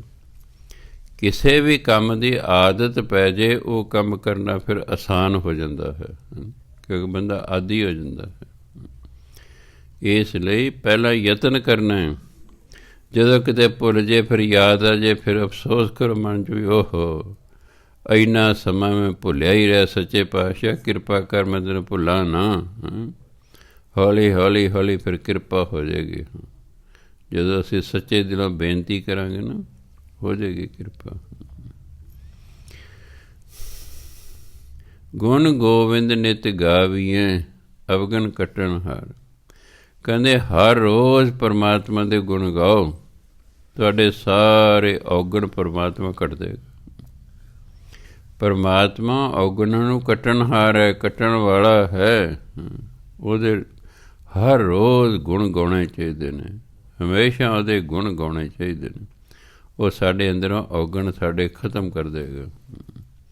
ਜਦੋਂ ਔਗਣ ਖਤਮ ਹੋ ਗਏ ਨਾ, ਉਸ ਤੋਂ ਬਾਅਦ ਫਿਰ ਮੈਲ ਲਾਉਣੀ ਆਸਾਨ ਹੈ। ਜੇ ਅਸੀਂ ਨਾਮ ਵੀ ਜਪਦੇ ਰਹੇ, ਬਾਣੀ ਵੀ ਪੜ੍ਹਦੇ ਰਹੇ, ਅਤੇ ਕੋਈ ਨਾ ਕੋਈ ਅੰਦਰ ਔਗਣ ਵੀ ਹੈ, ਮਨ ਤਾਂ ਸਾਫ਼ ਹੀ ਨਹੀਂ ਫਿਰ ਸਾਰੀ ਉਮਰ ਹੋਣਾ। ਪਹਿਲਾਂ ਬਾਣੀ ਪੜ੍ਹੀ ਜਾਣੀ ਹੈ, ਨਾਮ ਜਪੀ ਜਾਣਾ, ਨਾਮ ਜਪੀ ਜਾਣਾ, ਨਾਮ ਜਪੀ ਜਾਣਾ। ਕਦੇ ਗੁਰੂ ਮਹਾਰਾਜ ਪਰਮਾਤਮਾ ਕਿਰਪਾ ਕਰ ਗਏ, ਅੰਦਰ ਔਗਣ ਜਿਹੜੇ ਨੇ ਉਹ ਖਤਮ ਕਰ ਦੇਣਗੇ। ਔਗਣ ਖਤਮ ਹੋ ਗਏ, ਹੁਣ ਨਵੀਂ ਮੈਲ ਲੱਗਣੀ ਨਹੀਂ। ਪਹਿਲੇ ਹੀ ਆਪਣਾ ਨਾਮ ਜਪ ਕੇ ਉਹ ਸਾਫ਼ ਕਰ ਲਾਂਗੇ। ਜਿਉਂ ਹੀ ਮਨ ਨਿਰਮਲ ਹੋਏਗਾ, ਪਰਮਾਤਮਾ ਨੇ ਪ੍ਰਗਟ ਹੋ ਜਾਣਾ ਬਸ। ਇਸ ਲਈ ਕਹਿੰਦੇ ਬਿਨ ਹਰ ਨਾਮ ਨਾ ਸੁਖ ਹੋਏ, ਕਰ ਡਿਠੇ ਵਿਸਥਾਰ। ਬਥੇਰੇ ਵਿਸਥਾਰ ਕਰਕੇ ਵੇਖ ਲਏ, ਬੜੀਆਂ ਜ਼ਮੀਨਾਂ ਖਰੀਦ ਕੇ ਵੇਖ ਲਈਆਂ, ਬੜੇ ਕਾਰਖਾਨੇ ਲਾ ਕੇ ਵੇਖ ਲਏ, ਬੜੀ ਮਾਇਆ ਇਕੱਠੀ ਕਰ ਕੇ ਵੇਖ ਲਈ, ਬੜੇ ਵੱਡੇ ਮਕਾਨ ਪਾ ਕੇ ਵੇਖ ਲਏ। ਬਿਨ ਹਰ ਨਾਮ ਨਾ ਸੁਖ ਹੋਏ, ਪਰ ਪਰਮਾਤਮਾ ਦੇ ਨਾਮ ਤੋਂ ਬਿਨਾਂ ਸੁੱਖ ਨਹੀਂ ਹੁੰਦਾ। ਭਾਵੇਂ ਤੁਹਾਡੇ ਕੋਲ ਚੀਜ਼ਾਂ ਕਿੰਨੀਆਂ ਹੀ ਹੋਣ। ਹੁਣ ਐਡੇ ਵੱਡੇ ਬੰਦੇ ਦੋ ਹੈ, ਰਾਜੀ ਨਹੀਂ ਰਹੇ। ਸਰਕਾਰ ਵੀ ਖਰੀਦ ਰਹੀ, ਅਜੇ ਵੀ ਪਤਾ ਨਹੀਂ ਹੋਰ ਕੀ ਖਰੀਦਣਾ ਉਹਨਾਂ ਨੇ, ਰੱਜ ਨਹੀਂ ਆ ਰਿਹਾ। ਅਤੇ ਭੁੱਖਾ ਬੰਦਾ ਕਦੇ ਸੁਖੀ ਨਹੀਂ ਹੁੰਦਾ। ਭੁੱਖ ਕਾਸੇ ਦੀ ਵੀ ਹੋਵੇ, ਚਾਹੇ ਰੋਟੀ ਦੀ ਹੋਵੇ, ਚਾਹੇ ਮਾਇਆ ਦੀ ਹੋਵੇ, ਜਿੱਥੇ ਭੁੱਖ ਹੈ ਉੱਥੇ ਸੁੱਖ ਨਹੀਂ ਹੈ। ਤੁਹਾਡੇ ਬੱਚੇ ਨੂੰ ਭੁੱਖ ਲੱਗੀ ਹੈ, ਰੋਊਗਾ, ਪਿਆਸ ਲੱਗੀ ਹੈ, ਰੋਏਗਾ। ਇਸ ਲਈ ਕਹਿੰਦੇ ਪਰਮਾਤਮਾ ਦੇ ਨਾਮ ਤੋਂ ਬਿਨਾਂ ਸੁੱਖ ਨਹੀਂ ਹੈ। ਬਥੇਰੇ ਵਿਸਥਾਰ ਕਰਕੇ ਵੇਖ ਲੈ। ਸਹਜੇ ਸਿਫਤੀ ਰਤਿਆਂ ਭਵਜਲ ਉਤਰੇ ਪਰ। ਜਦੋਂ ਮਨੁੱਖ ਪਰਮਾਤਮਾ ਦੀ ਸਿਫਤਾਂ ਕਰ ਕਰ ਕਰਕੇ ਇਹ ਨਾਮ ਨਾਲ ਰੰਗਿਆ ਜਾਂਦਾ ਨਾ, ਉਹ ਭਵ ਸਾਗਰ ਤੋਂ ਪਾਰ ਉਤਰ ਜਾਂਦਾ ਹੈ। ਇਹ ਫਿਰ ਬੰਦਾ ਇਸ ਭਵ ਸਾਗਰ ਤੋਂ ਪਾਰ ਉਤਰ ਜਾਂਦਾ ਹੈ। ਸਿਫਤਾਂ ਦਾ ਰੰਗਿਆ ਜਾਂਦਾ ਹੈ, ਰੰਗ ਚੜ੍ਹਦਾ ਨਾਮ ਦਾ, ਵਡਿਆਈਆਂ ਦਾ। ਤੀਰਥ ਵਰਤ ਲਖ ਸੰਜਮਾ, ਪਾਈਐ ਸਾਧੂ ਧੂਰ। ਲੋਕ ਕਮਾਵੈ ਕਿਸ ਤੇ, ਜਾਂ ਵੇਖੈ ਸਦਾ ਹਦੂਰ। ਥਾਨ ਥਨੰਤਰ ਰਵ ਰਿਹਾ, ਪ੍ਰਭ ਮੇਰਾ ਭਰਪੂਰ। ਤੀਰਥ ਵਰਤ ਲਖ ਸੰਜਮਾ, ਪਾਈਐ ਸਾਧੂ ਧੂਰ। ਜੇ ਕਿਤੇ ਸਾਧੂ ਦੇ ਚਰਨਾਂ ਦੀ ਧੂੜ ਪ੍ਰਾਪਤ ਹੋ ਜਾਏ ਨਾ, ਕਹਿੰਦੇ ਸਮਝੋ ਤੁਸੀਂ ਲੱਖਾਂ ਤੀਰਥਾਂ ਦਾ ਇਸ਼ਨਾਨ ਕਰ ਲਿਆ, ਲੱਖਾਂ ਹੀ ਤੁਸੀਂ ਵਰਤ ਰੱਖ ਲੈਣੇ, ਲੱਖਾਂ ਹੀ ਤੁਸੀਂ ਇੰਦਰੀਆਂ ਨੂੰ ਕੰਟਰੋਲ ਕਰਨ ਦੇ ਯਤਨ ਕਰ ਲੈਣੇ। ਇਸੇ 'ਚ ਸਭ ਕੁਛ ਹੈ। ਫਿਰ ਤੀਰਥਾਂ 'ਤੇ ਜਾਣ ਦੀ ਲੋੜ ਨਹੀਂ, ਵਰਤ ਰੱਖਣ ਦੀ ਲੋੜ ਨਹੀਂ, ਇੰਦਰੀਆਂ 'ਤੇ ਕੰਟਰੋਲ ਕਰਨ ਦੀ ਲੋੜ ਨਹੀਂ। ਜੇ ਸਾਧੂ ਦੀ ਚਰਨ ਧੂੜ ਪ੍ਰਾਪਤ ਹੋਏ ਨੇ, ਸਭ ਕੁਛ ਪ੍ਰਾਪਤ ਹੋ ਜਾਂਦਾ ਆਪਣੇ ਆਪ। ਅੱਗੇ ਤਾਂ ਬੱਚੇ ਨੂੰ ਨਾਲ ਨਹੀਂ ਲਿਆ ਕਰਨਾ ਜੀ, ਕਿੱਦਾਂ ਬੱਚਾ ਇਹ ਜਿਹਦਾ ਹੈ, ਲੈ ਜਾਓ ਇਸ ਨੂੰ ਬਾਹਰ ਕਿਰਪਾ ਕਰਕੇ।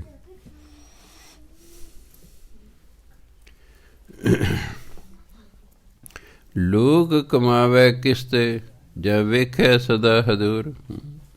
ਪਰਮਾਤਮਾ ਸਦਾ ਹੀ ਹਾਜ਼ਰ ਨਾਜ਼ਰ ਹੋ ਕੇ ਵੇਖ ਰਿਹਾ। ਫਿਰ ਇਨਸਾਨ ਲੁਕਾਵੇਂਗਾ ਕਿਸ ਤੋਂ?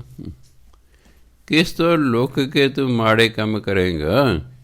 ਉਹ ਤੇ ਹਾਜ਼ਰ ਨਾਜ਼ਰ ਹੈ, ਉਹ ਤੇ ਤੈਨੂੰ ਵੇਖ ਰਿਹਾ ਹੈ। ਅਸਲ ਮੈਂ ਦੇਖਿਆ ਮਨੁੱਖ ਤੋਂ ਡਰਦਾ, ਇਹ ਨਾ ਗੁਰੂ ਤੋਂ ਡਰਦਾ ਨਾ ਰੱਬ ਤੋਂ ਡਰਦਾ। ਇਹ ਸੱਚ ਹੈ, ਇਹ ਡਰਦਾ।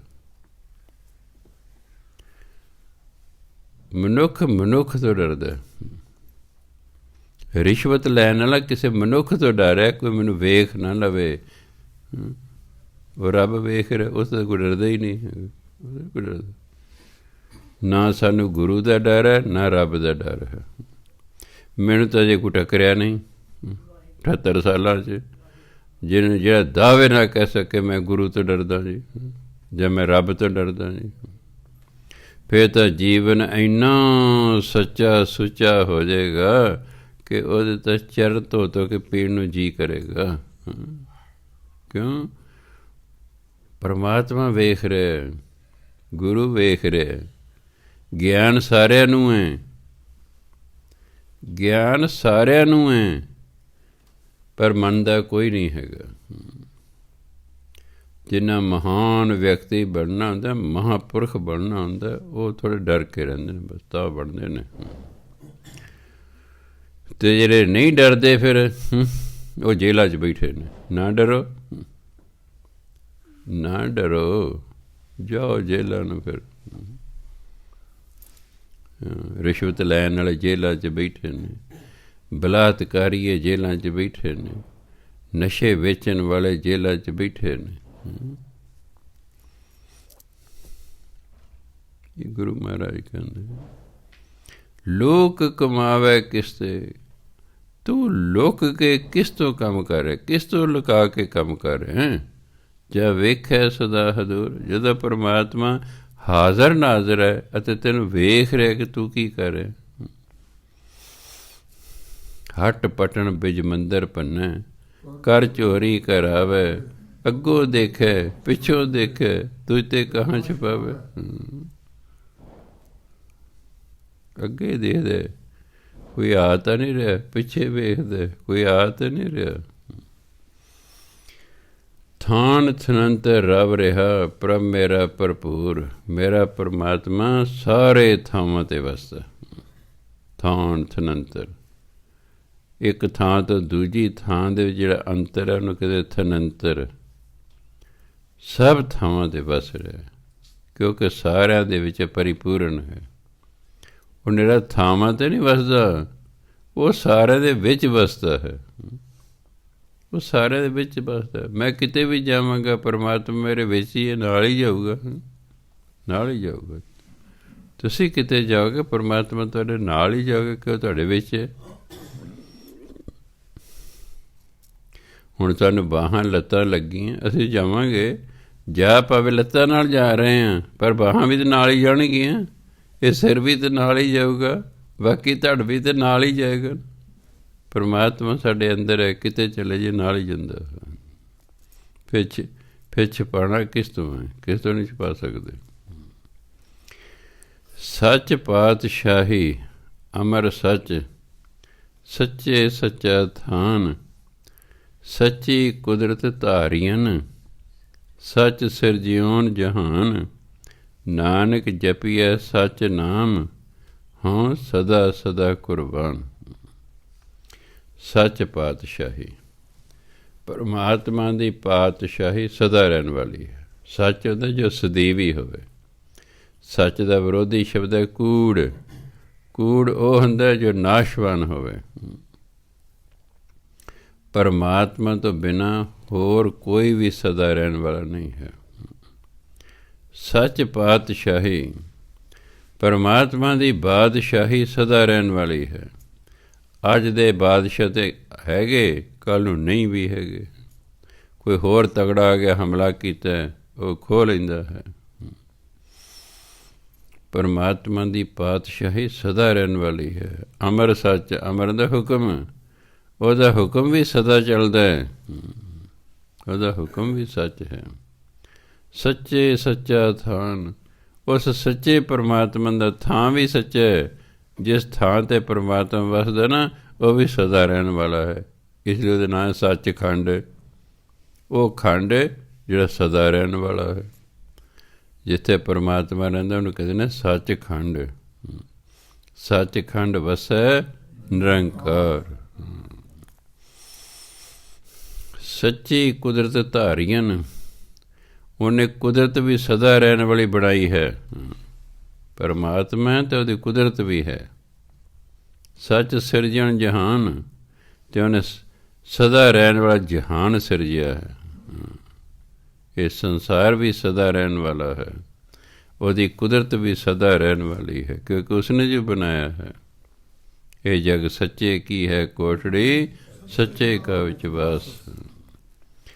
ਇਸ ਲਈ ਕਹਿੰਦੇ ਨਾਨਕ ਜਪੀਐ ਸੱਚ ਨਾਮ। ਇਸ ਲਈ ਪਰਮਾਤਮਾ ਦਾ ਨਾਮ ਜਪਣਾ ਚਾਹੀਦਾ। ਹਾਂ ਸਦਾ ਸਦਾ ਕੁਰਬਾਨ। ਮੈਂ ਪਰਮਾਤਮਾ ਦਾ ਸਦਾ ਹੀ ਬਲਿਹਾਰ ਜਾਂਦਾ ਹਾਂ, ਸਦਾ ਹੀ ਬਲਿਹਾਰ ਜਾਂਦਾ ਹਾਂ। ਸ਼੍ਰੀ ਰਾਗ ਮਹਿਲਾ ਪੰਜਵਾਂ। ਪੰਚਮ ਪਾਤਸ਼ਾਹ ਕਹਿੰਦੇ, ਉਦਮ ਕਰ ਹਰ ਜਾਪਨਾ, ਵਡ ਭਾਗੀ ਗਗਨ ਵੈਰੀ ਬਿੰਦੇ। ਵਡ ਭਾਗੀ ਤਨ ਖਾਟ, ਵਡ ਭਾਗੀ ਹੁੰਦਾ ਵੱਡੇ ਭਾਗਾਂ ਵਾਲਾ। ਵਡ ਭਾਗੀ ਵੱਡੇ ਭਾਗਾਂ ਨਾਲ। ਫਰਕ ਹੈ। ਵਡ ਭਾਗੀ ਵਿਸ਼ੇਸ਼ਣ ਹੈ, ਇਹ ਵਿਸ਼ੇਸ਼ਣ ਹੈ। ਇਹ ਹੀ ਇਜ਼ ਲੱਕੀ, ਉਹ ਲੱਕੀ ਹੈ। ਲੱਕੀ ਦੇ ਇੱਕ ਸ਼ਬਦ ਬਣਿਆ ਲੱਕੀਲੀ। ਲੱਕਲੀ ਕਿਰਿਆ ਵਿਸ਼ੇਸ਼ਣ ਹੈ, ਐਡਵਰਬ ਹੈ। ਲੱਕੀਲੀ ਖੁਸ਼ਕਿਸਮਤੀ ਨਾਲ। ਵਡਭਾਗੀ ਵੱਡੇ ਭਾਗਾਂ ਨਾਲ। ਵਡਭਾਗੀ ਵੱਡੇ ਭਾਗਾਂ ਵਾਲਾ। ਹੀ ਇਜ਼ ਲੱਕੀ। ਆਪਾਂ ਹੀ ਇਜ਼ ਲੱਕੀ, ਉਹ ਵੱਡੇ ਭਾਗਾਂ ਵਾਲਾ, ਵਡਭਾਗੀ ਹੈ ਉਹ। ਉਦਮ ਕਰ ਹਰ ਜਾਪਨਾ, ਵਡਭਾਗੀ ਤਨ ਖਾਟ। ਸੰਤ ਸੰਗ ਹਰ ਸਿਮਰਨਾ, ਮਲ ਜਨਮ ਜਨਮ ਕੀ ਕਾਟ। ਉਦਮ ਕਰ ਹਰ ਜਾਪਨਾ, ਭਾਈ ਉਦਮ ਕਰੋ। ਤਾਂ ਹੀ ਗੁਰਬਾਣੀ ਕਹਿੰਦੇ ਉਦਮ ਕਰੇਂਦਿਆਂ ਜੀਓ ਤੂੰ, ਕਮਾਉਂਦਿਆਂ ਸੁਖ ਪੁੰਚ। ਧਿਆਇਂਦਿਆਂ ਤੂੰ ਪ੍ਰਭੂ ਮਿਲ, ਨਾਨਕ ਉਤਰੀ ਚਿੰਦ। ਉਦਮ ਕਰਨਾ, ਉਦਮ ਕਰਨਾ, ਆਲਸੀ ਨਹੀਂ ਹੋਣਾ, ਉਦਮੀ ਬਣਨਾ। ਉਦਮ ਕਰ ਹਰ ਜਾਪਨਾ। ਉਦਮ ਕਰਕੇ ਪਰਮਾਤਮਾ ਦਾ ਨਾਮ ਜਪੋ। ਆਲਸ ਤਾਂ ਆ ਜਾਂਦੀ ਹੈ ਨਾ ਬੰਦੇ ਨੂੰ, ਉੱਠਣ ਨੂੰ ਸਵੇਰੇ ਜੀਅ ਨਹੀਂ ਕਰਦਾ। ਉੱਠਣਾ ਜੀਅ ਨਹੀਂ ਕਰਦਾ, ਜੀਅ ਤਾਂ ਕਰਦਾ 7-8 ਵਜੇ ਜਾ ਕੇ ਉੱਠੀਏ। ਇੱਕ ਤਾਂ ਹੁੰਦਾ ਵੀ ਸੁੱਤੇ ਰਹੇ, ਜਦੋਂ ਕੁਦਰਤੀ ਜਾਗ ਆਈ, ਉਹ ਤਾਂ ਸਾਰੇ ਹੀ ਉੱਠਦੇ ਨੇ। ਫਿਰ ਜਦੋਂ ਕੁਦਰਤੀ ਜਾਗ ਆਵੇ, ਕਿਸੇ ਨੂੰ 5 ਵਜੇ ਆ ਗਈ, ਕਿਸੇ ਨੂੰ 6 ਵਜੇ ਆ ਗਈ, ਕਿਸੇ ਨੂੰ 7 ਵਜੇ ਆ ਗਈ, ਜਦੋਂ ਕੁਦਰਤੀ ਜਾਗ ਆਉਂਦੀ ਹੈ ਇਹਦਾ ਮਤਲਬ ਨੀਂਦ ਪੂਰੀ ਹੋ ਚੁੱਕੀ ਹੈ, ਤਾਂ ਹੀ ਆਈ ਹੈ। ਉਦੋਂ ਉੱਠ ਕੇ ਨਾਮ ਜਪਣਾ ਇੰਨਾ ਔਖਾ ਨਹੀਂ, ਨੀਂਦ ਪੂਰੀ ਹੋ ਗਈ ਹੈ। ਪਰ ਅੰਮ੍ਰਿਤ ਵੇਲੇ ਉੱਠਣਾ, ਅਜੇ ਨੀਂਦ ਪੂਰੀ ਨਹੀਂ ਹੋਈ, ਉੱਠਣਾ ਕਿਉਂਕਿ ਅੰਮ੍ਰਿਤ ਵੇਲਾ ਹੋ ਗਿਆ ਹੈ। ਮੁੱਲਾ ਨੇ ਬਾਂਗ ਦੇਤੀ ਹੈ, ਉੱਠੋ। ਆ ਮੁੱਲਾ ਹੀ ਨੇ ਨਾ ਸਵੇਰੇ 4 ਵਜੇ ਸਪੀਕਰ 'ਤੇ ਕੋਈ ਮੈਂ ਦੇਖਦਾ ਕਿਸੇ ਗੁਰਦੁਆਰੇ ਸਪੀਕਰ ਲਾ ਕੇ ਹੁਕਮਨਾਮਾ ਲੈ ਰਹੇ ਹੁੰਦੇ ਨੇ 4 ਵਜੇ। ਕਦੇ ਮੈਂ ਜੋ ਦਰਵਾਜ਼ਾ ਬਾਹਰ ਖੋਲ੍ਹਣ ਉਹਨਾਂ ਜਿੰਦਰਾ ਕਿ ਫਿਰ ਜਿਹੜਾ ਹੈ ਉਦੋਂ ਬਾਅਦ ਮੈਂ ਨਹਾਉਣ ਲੱਗਣਾ ਹੁੰਦਾ ਅਤੇ ਉੱਪਰ ਪ੍ਰਕਾਸ਼ ਕਰਨ ਵਾਲੇ ਆ ਜਾਂਦੇ, ਜੋ 4 ਵਜੇ ਜਿੰਦਰਾ ਖੋਲ੍ਹਦਾ ਤਾਂ ਉਹਦਾ ਸਪੀਕਰ 'ਤੇ ਕੋਈ ਨਾ ਕੋਈ ਹੁਕਮਨਾਮਾ ਲੈ ਰਿਹਾ ਹੁੰਦਾ ਹੈ, ਬਾਂਗ ਦੇ ਰਿਹਾ ਮੁੱਲਾ। ਅਤੇ ਜਿਨ੍ਹਾਂ ਦੇ ਨੇੜੇ ਘਰ ਨੇ ਉਹ ਗਾਲਾਂ ਕੱਢਦੇ, ਸੜਿਆ ਜਾ ਇਹ ਭਾਈ ਕਿੱਥੋਂ ਆ ਗਿਆ, ਸਵੇਰੇ ਸਵੇਰੇ ਸਪੀਕਰ ਲਾ ਲੈਂਦਾ, ਨਾ ਸੌਂਦਾ ਨਾ ਸੌਣ ਦਿੰਦਾ ਹੈ। ਇਸ ਲਈ ਮੈਂ ਭਾਈਆਂ ਨੂੰ ਕਹਿੰਦਾ ਤੁਸੀਂ ਸਪੀਕਰ ਹੀ ਨਾ ਲਾਇਆ, ਕੀ ਲੋੜ ਹੈ ਗਾਲਾਂ ਖਾਣ ਦੀ, ਦਫਾ ਹੁਣ। ਤੁਸੀਂ ਜ਼ਰੂਰੀ ਇਹਨੂੰ ਸੱਦਣਾ, ਜਿਹਨੂੰ ਲੋੜ ਹੈਗੀ ਆ ਜਾਏਗਾ। ਸਾਰਿਆਂ ਕੋਲ ਅਲਾਰਮ ਹੈਗੇ ਅੱਜ ਕੱਲ੍ਹ, ਅਲਾਰਮ ਨੇ ਤੁਹਾਡੇ ਮੋਬਾਈਲ 'ਚ, ਅਲਾਰਮ ਨੇ, ਜੋ ਮਰਜ਼ੀ ਲਾ ਲਓ। ਕੋਈ ਜ਼ਰੂਰੀ ਉਹਨਾਂ ਨੂੰ ਕਹਿਣਾ ਆਓ ਜੀ ਉੱਠੋ ਜੀ, ਆਪੇ ਜਿਹਨੂੰ ਲੋੜ ਆਪੇ ਆ ਜਾਏਗੀ। ਕਿਉਂਕਿ ਲੋੜ ਤੋਂ ਬਿਨਾਂ ਨਹੀਂ ਗੱਲ ਬਣਿਆ ਕਰਦੀ। ਲੋੜ ਹੈ ਗਊ ਅਪਣਾਵੇ ਜਉ, ਕਹਿੰਦੇ ਕਿ ਨਹੀਂ, ਲੋੜ ਹੈ ਆਊਗਾ। ਨੱਕ ਰਗੜੇ ਗੁਰਦੁਆਰੇ ਆ ਕੇ, ਰਗੜੇਗਾ ਕਿ ਲੋੜ ਹੈ ਨਾ, ਨਹੀਂ ਲੋੜ ਹੈ ਕੋਈ ਨਹੀਂ ਆਉਂਦਾ ਗੁਰਦੁਆਰੇ, ਕੋਈ ਨਹੀਂ ਆਉਂਦਾ। ਕਈ ਆ ਜਾਣਗੇ, ਇੱਕ 3 ਵਜੇ ਆ ਗਿਆ, ਮੈਂ ਪੋਰ 'ਚ ਸੈਰ ਕਰ ਰਹੀ, ਮੈਂ ਕੋਈ ਪੁੱਛਣਾ ਜੀ, ਕਹਿੰਦੇ ਜੀ ਦਰਸ਼ਨ ਕਰਨ ਆਇਆ। ਮੈਨੂੰ ਤਾਂ ਪਤਾ ਵੀ ਕਿਹੜੇ ਭੜੂਏ ਦਾ ਗੱਡਾ ਮੇਰੇ ਬਿਨਾਂ ਖੜ੍ਹਾ ਦਰਸ਼ਨ ਕਰਨੇ। ਲੋਕ ਗੁਰੂ ਦੇ ਦਰਸ਼ਨ ਨਹੀਂ ਕਰਨ ਜਾਂਦੇ ਬਿਨਾਂ ਕੰਮ ਦੇ, ਸਭ ਲੋੜ ਨੂੰ ਗੁਰਦੁਆਰੇ ਜਾਂਦੇ ਨੇ, ਉਂਝ ਕੋਈ ਨਹੀਂ ਜਾਂਦਾ। ਜੇ ਕਿ ਉਂਝ ਜਾਂਦਾ ਝੂਠ ਬੋਲਦਾ, ਉਹ ਉਂਝ ਕੋਈ ਨਹੀਂ ਜਾਂਦਾ।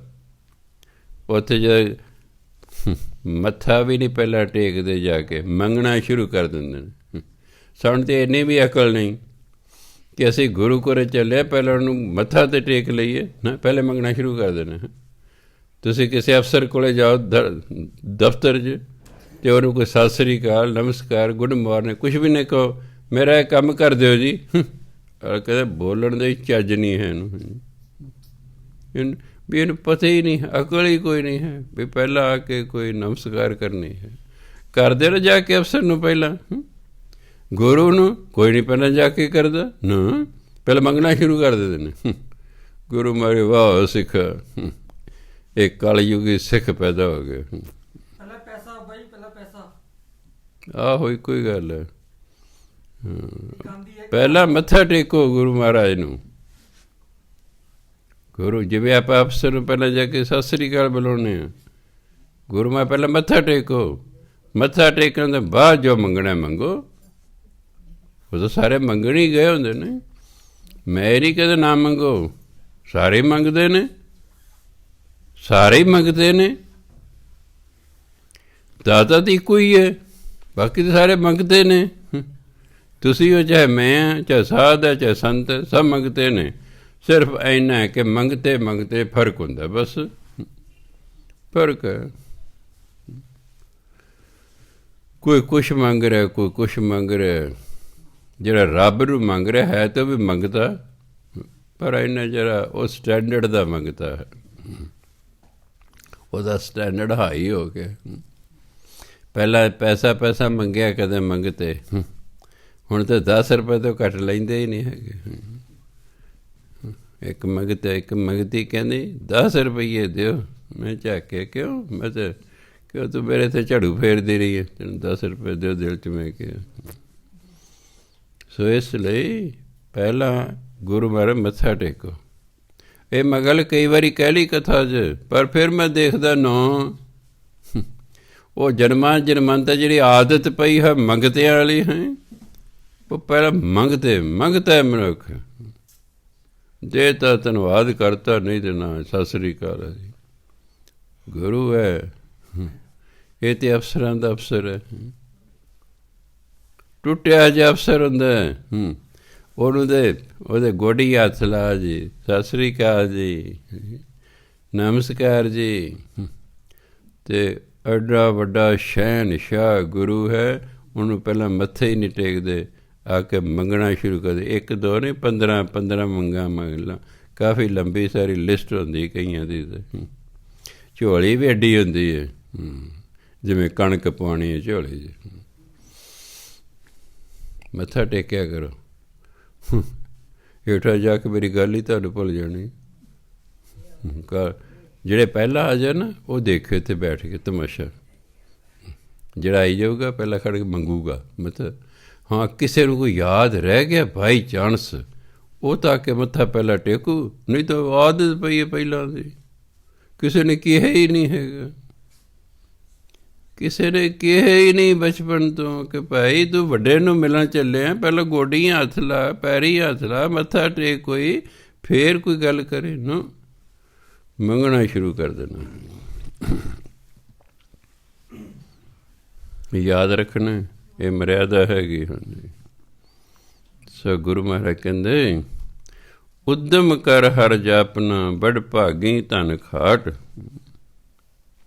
ਉਦਮ ਕਰੋ, ਉਠੋ, ਜਾਗੋ, ਇਸ਼ਨਾਨ ਕਰੋ, ਨਾਮ ਜਪੋ, ਵੱਡੇ ਭਾਗਣ, ਫਿਰ ਨਾਮ ਧਨ ਖਟੋ। ਕਿਹੜਾ ਧਨ? ਨਾਮ ਧਨ। ਸਵੇਰੇ ਉੱਠ ਕੇ ਦੂਜੀ ਮਾਇਆ ਨਹੀਂ ਕਮਾਉਣ ਲੱਗ ਜਾਣਾ, ਨਾਮ ਧਨ ਕਮਾਉਣਾ। ਨਾਮ ਧਨ ਕਿਤੇ ਸਵੇਰੇ ਹਿਸਾਬ ਕਿਤਾਬ ਜੇ ਲੱਗ ਜਾਓ ਕੱਲ੍ਹ ਮਾਇਆ ਦਾ, ਬਿਜ਼ਨਸ ਦਾ, ਵਿਰਾਤੇ ਇੰਨਾ ਘਾਟਾ ਪੈ ਗਿਆ, ਨਾ ਵਾਧਾ ਹੋ ਗਿਆ, ਫਲਾਨਾ ਹੋ ਗਿਆ। ਨਾਮ ਧਨ ਇਕੱਠਾ ਕਰਨਾ। ਸੰਤ ਸੰਗ ਹਰ ਸਿਮਰਨ, ਸੰਤਾਂ ਦੀ ਸੰਗਤ 'ਚ ਆ ਕੇ, ਗੁਰੂ ਦੀ ਸੰਗਤ 'ਚ ਆ ਕੇ ਜਦੋਂ ਬੰਦਾ ਸਿਮਰਨ ਕਰਦਾ ਨਾ, ਮਲ ਜਨਮ ਜਨਮ ਕੀ ਕਾਟ, ਉਹ ਜਨਮਾਂ ਜਨਮਾਂਤਾਂ ਦੀ ਮੈਲ ਲਾ ਦਿੰਦਾ, ਖਤਮ ਕਰ ਲੈਂਦਾ ਆਪਣੇ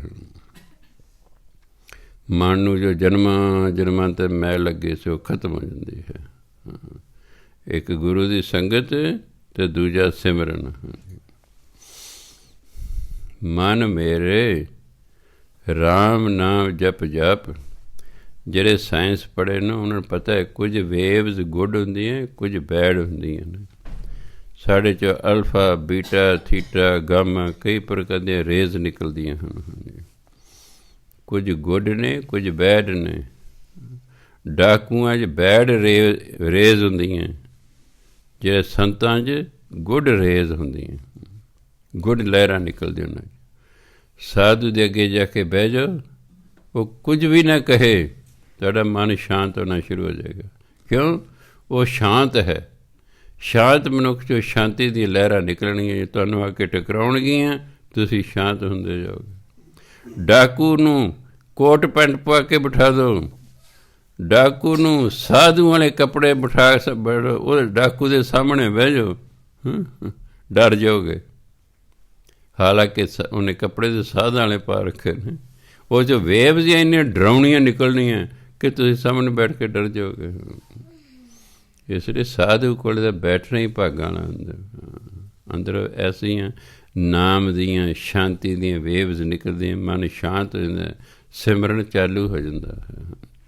ਮੈਂ ਆਪ ਦੇਖਿਆ ਸੰਤਾਂ ਦੇ ਬਿਲਕੁਲ ਕੋਲ ਬਹਿ ਬਹਿ ਕੇ ਵੀ, ਜਿਹੜੇ ਸੰਤ ਬਹੁਤ ਸਿਮਰਨ ਕਰਦੇ ਨੇ, ਮੈਂ ਜਿਹਨੇ ਕੋਲ ਬੈਠਦਾ, ਮੇਰਾ ਆਪਣਾ ਸਿਮਰਨ ਚਾਲੂ ਹੋ ਜਾਂਦਾ। ਮੈਂ ਕਈਆਂ ਸੰਤਾਂ ਨੂੰ ਤਾਂ ਕਹਿ ਵੀ ਦਿੰਦਾ ਹੁੰਦਾ, ਮੈਂ ਤੁਹਾਡੀ ਪਹਿਲਾਂ ਨਾਲ ਅਵਸਥਾ ਉੱਚੀ ਹੋ ਗਈ ਹੈ ਜੀ, ਮੇਰਾ ਵਾਹ ਪੈਂਦਾ ਰਹਿੰਦਾ। ਮੈਂ ਦੇਖਦਾ ਵੀ ਹਾਂ, ਮੈਂ ਹੁਣ ਇਹਨਾਂ ਦੀ ਪਹਿਲਾਂ ਨਾਲੋਂ, ਪਿਛਲੇ ਸਾਲ ਨਾਲੋਂ ਇਸ ਵਾਰੀ ਅਵਸਥਾ ਉੱਚੀ ਹੋ ਗਈ ਹੈ। ਸੋ ਇਸ ਲਈ ਮਨ ਮੇਰੇ ਰਾਮ ਨਾਮ ਜਪ ਜਪ, ਮਨ ਇੱਛੇ ਫਲ ਪੁੰਚ ਤੂੰ, ਸਭ ਚੂਕੈ ਸੋਗ ਸੰਤਾਪ ਰਹਾਓ। ਮਨ ਮੇਰੇ, ਹੇ ਮੇਰੇ ਮਨਾ, ਰਾਮ ਨਾਮ ਜਪ ਜਪ, ਤੂੰ ਪਰਮਾਤਮਾ ਦੇ ਨਾਮ ਦਾ ਜਾਪ ਕਰ। ਤੂੰ ਪਰਮਾਤਮਾ ਦੇ ਨਾਮ ਦਾ ਜਾਪ ਕਰ, ਜਪ ਉਸ ਨੂੰ। ਮਨ ਇੱਛੇ ਫਲ ਪੁੰਚ ਤੂੰ, ਪੁੰਚ ਹੁੰਦਾ ਖਾਣਾ, ਆਨੰਦ ਮਾਣਨਾ। ਕਈ ਵਾਰੀ ਕਿ ਆਪਾਂ ਖਾਂਦੇ ਹਾਂ, ਸਾਨੂੰ ਭੋਜਨ 'ਚ ਆਨੰਦ ਨਹੀਂ ਆਉਂਦਾ। ਗੁਰੂ ਮਹਾਰਾਜ ਜੇ ਕੋ ਖਾਵੇ ਜੇ ਕੋ ਭੁੰਚੈ ਤਿਸ ਕਾ ਹੋਏ ਉਧਾਰੋ। ਇਹਨੂੰ ਭੁੰਚਣਾ ਵੀ ਹੈ। ਰਸਗੁੱਲੇ ਨੇ ਤੁਹਾਨੂੰ ਬੜੇ ਚੰਗੇ ਲੱਗਦੇ ਨੇ। ਸਪੋਜ਼ ਕਰੋ ਤੂੰ ਚੱਕਿਆ ਰਸਗੁੱਲਾ, ਸਾਰਾ ਮੂੰਹ 'ਚ ਪਾਇਆ ਅਤੇ ਧੱਕਾ ਮਾਰਿਆ, ਅੰਦਰ ਚਲੇ ਗਿਆ। ਉਹ ਭੁੰਚਿਆ ਤਾਂ ਹੈ ਹੀ ਨਹੀਂ, ਖਾ ਲਿਆ, ਉਹਦਾ ਆਨੰਦ ਹੀ ਨਹੀਂ ਮਾਣਿਆ। ਜੇ ਉਹਨੂੰ ਛੋਟੀ ਜਿਹੀ ਤੁਸੀਂ ਦੰਦੀ ਵੱਢਦੇ, ਉਹਨੂੰ ਮੂੰਹ 'ਚ ਪਾਉਂਦੇ, ਉਹਨੂੰ ਚੂਸਦੇ, ਕਿੰਨਾ ਆਨੰਦ ਸੀ। ਫਿਰ ਛੋਟੀ ਦੰਦੀ ਵੱਢਦੇ, ਫਿਰ ਉਹਨੂੰ ਚੂਸਦੇ, 10-12 ਦੰਦੀਆਂ ਵੱਢ ਕੇ ਉਹਨੂੰ ਚੂਸਦੇ ਹੈ। ਇੱਕ ਦੇ ਵਿੱਚ ਇੰਨਾ ਆਨੰਦ ਆ ਜਾਣਾ ਸੀ ਜਿਵੇਂ 50 ਖਾ ਲਏ ਹੋਣ। ਨਾ, ਸਾਨੂੰ ਭੁੰਚਣਾ ਹੀ ਨਹੀਂ ਆਉਂਦਾ। ਅਸੀਂ ਤਾਂ ਫਾਹਾ ਵੱਢਦੇ। ਮਹਾਂਪੁਰਖਾਂ ਨਾਲ ਮੈਂ ਰੋਟੀ ਖਾ ਰਿਹਾ, ਉਹਨਾਂ ਖਾ ਲਈਆਂ 3 ਅਤੇ ਮੈਂ ਖਾਧੀ 1। ਅਤੇ ਆਪ ਹੀ ਉਹ ਕਹਿੰਦੇ ਬਾਬਾ ਜੀ ਤੁਸੀਂ ਰੋਟੀ ਖਾਧੀ ਹੈ, ਅਸੀਂ ਲੰਘਾਈ ਹੈ। ਆਪ ਹੀ ਮੈਨੂੰ ਕਹਿੰਦੇ ਬਾਬਾ ਜੀ ਤੁਸੀਂ ਰੋਟੀ ਖਾਧੀ ਹੈ, ਅਸੀਂ ਲੰਘਾਈ ਹੈ। ਮੈਂ ਕੁਛ ਕਿਹਾ ਨਹੀਂ, ਅਤੇ ਮੈਂ ਕਿਹਾ ਤੁਹਾਨੂੰ ਕਿਹਨੇ ਕਿਹਾ ਲੰਘਾਓ, ਤੁਸੀਂ ਵੀ ਖਾ ਲਓ, ਤੁਸੀਂ ਵੀ ਖਾ ਲਓ। ਕੋਈ ਮੈਂ ਡੰਡੇ ਵਾਲਾ ਤਾਂ ਨਹੀਂ ਪਿਆ ਹੋਇਆ ਵੀ ਜਿਹੜਾ ਕਹਿ ਛੇਤੀ ਛੇਤੀ ਕਰੋ ਜੀ, ਖਾ ਲਓ। 32 ਵਾਰੀ ਚੱਬੋ ਗਿਰਾਈ ਨੂੰ, ਗਿਣਦੇ ਰਹੋ 1 2 3 4, ਗਿਣਦੇ ਰਹੋ ਮਨ 'ਚ। ਘੱਟ ਤੋਂ ਘੱਟ 32 ਵਾਰ ਚਬਾਓ। ਮੈਨੂੰ ਤਾਂ ਕਈ ਵਾਰੀ 34 ਜਾਂ 35 ਵਾਰ ਵੀ ਲੱਗ ਜਾਂਦੇ ਨੇ। ਹਾਂਜੀ, ਬੁਰਕੀ ਜਪਦੇ ਚਬਾ ਚਬਾ ਕੇ ਅੰਦਰ ਭੇਜੋ। ਅੰਦਰ ਦੰਦ ਨਹੀਂ ਲੱਗੇ ਹੋਏ, ਅੰਦਰ ਦੰਦ ਨਹੀਂ ਲੱਗੇ। ਪਸ਼ੂ ਵੀ ਪਹਿਲਾਂ ਖਾਈ ਜਾਂਦੇ, ਚਬਾਉਂਦੇ ਨਹੀਂ ਪਹਿਲਾਂ। ਹੁਣ ਦਾ ਆਪਣਾ ਸਿਸਟਮ ਹੈ, ਉਹ ਖਾਈ ਜਾਂਦੇ ਨੇ, ਖਾਈ ਜਾਂਦੇ ਨੇ, ਖਾਈ ਜਾਂਦੇ ਨੇ, ਫਿਰ ਖਲੋ ਜਾਂਦੇ ਨੇ। ਜਦੋਂ ਰੱਜ ਜਾਂਦੇ ਨੇ ਖਲੋ ਜਾਂਦੇ ਨੇ ਜਾਂ ਬਹਿ ਜਾਂਦੇ ਨੇ।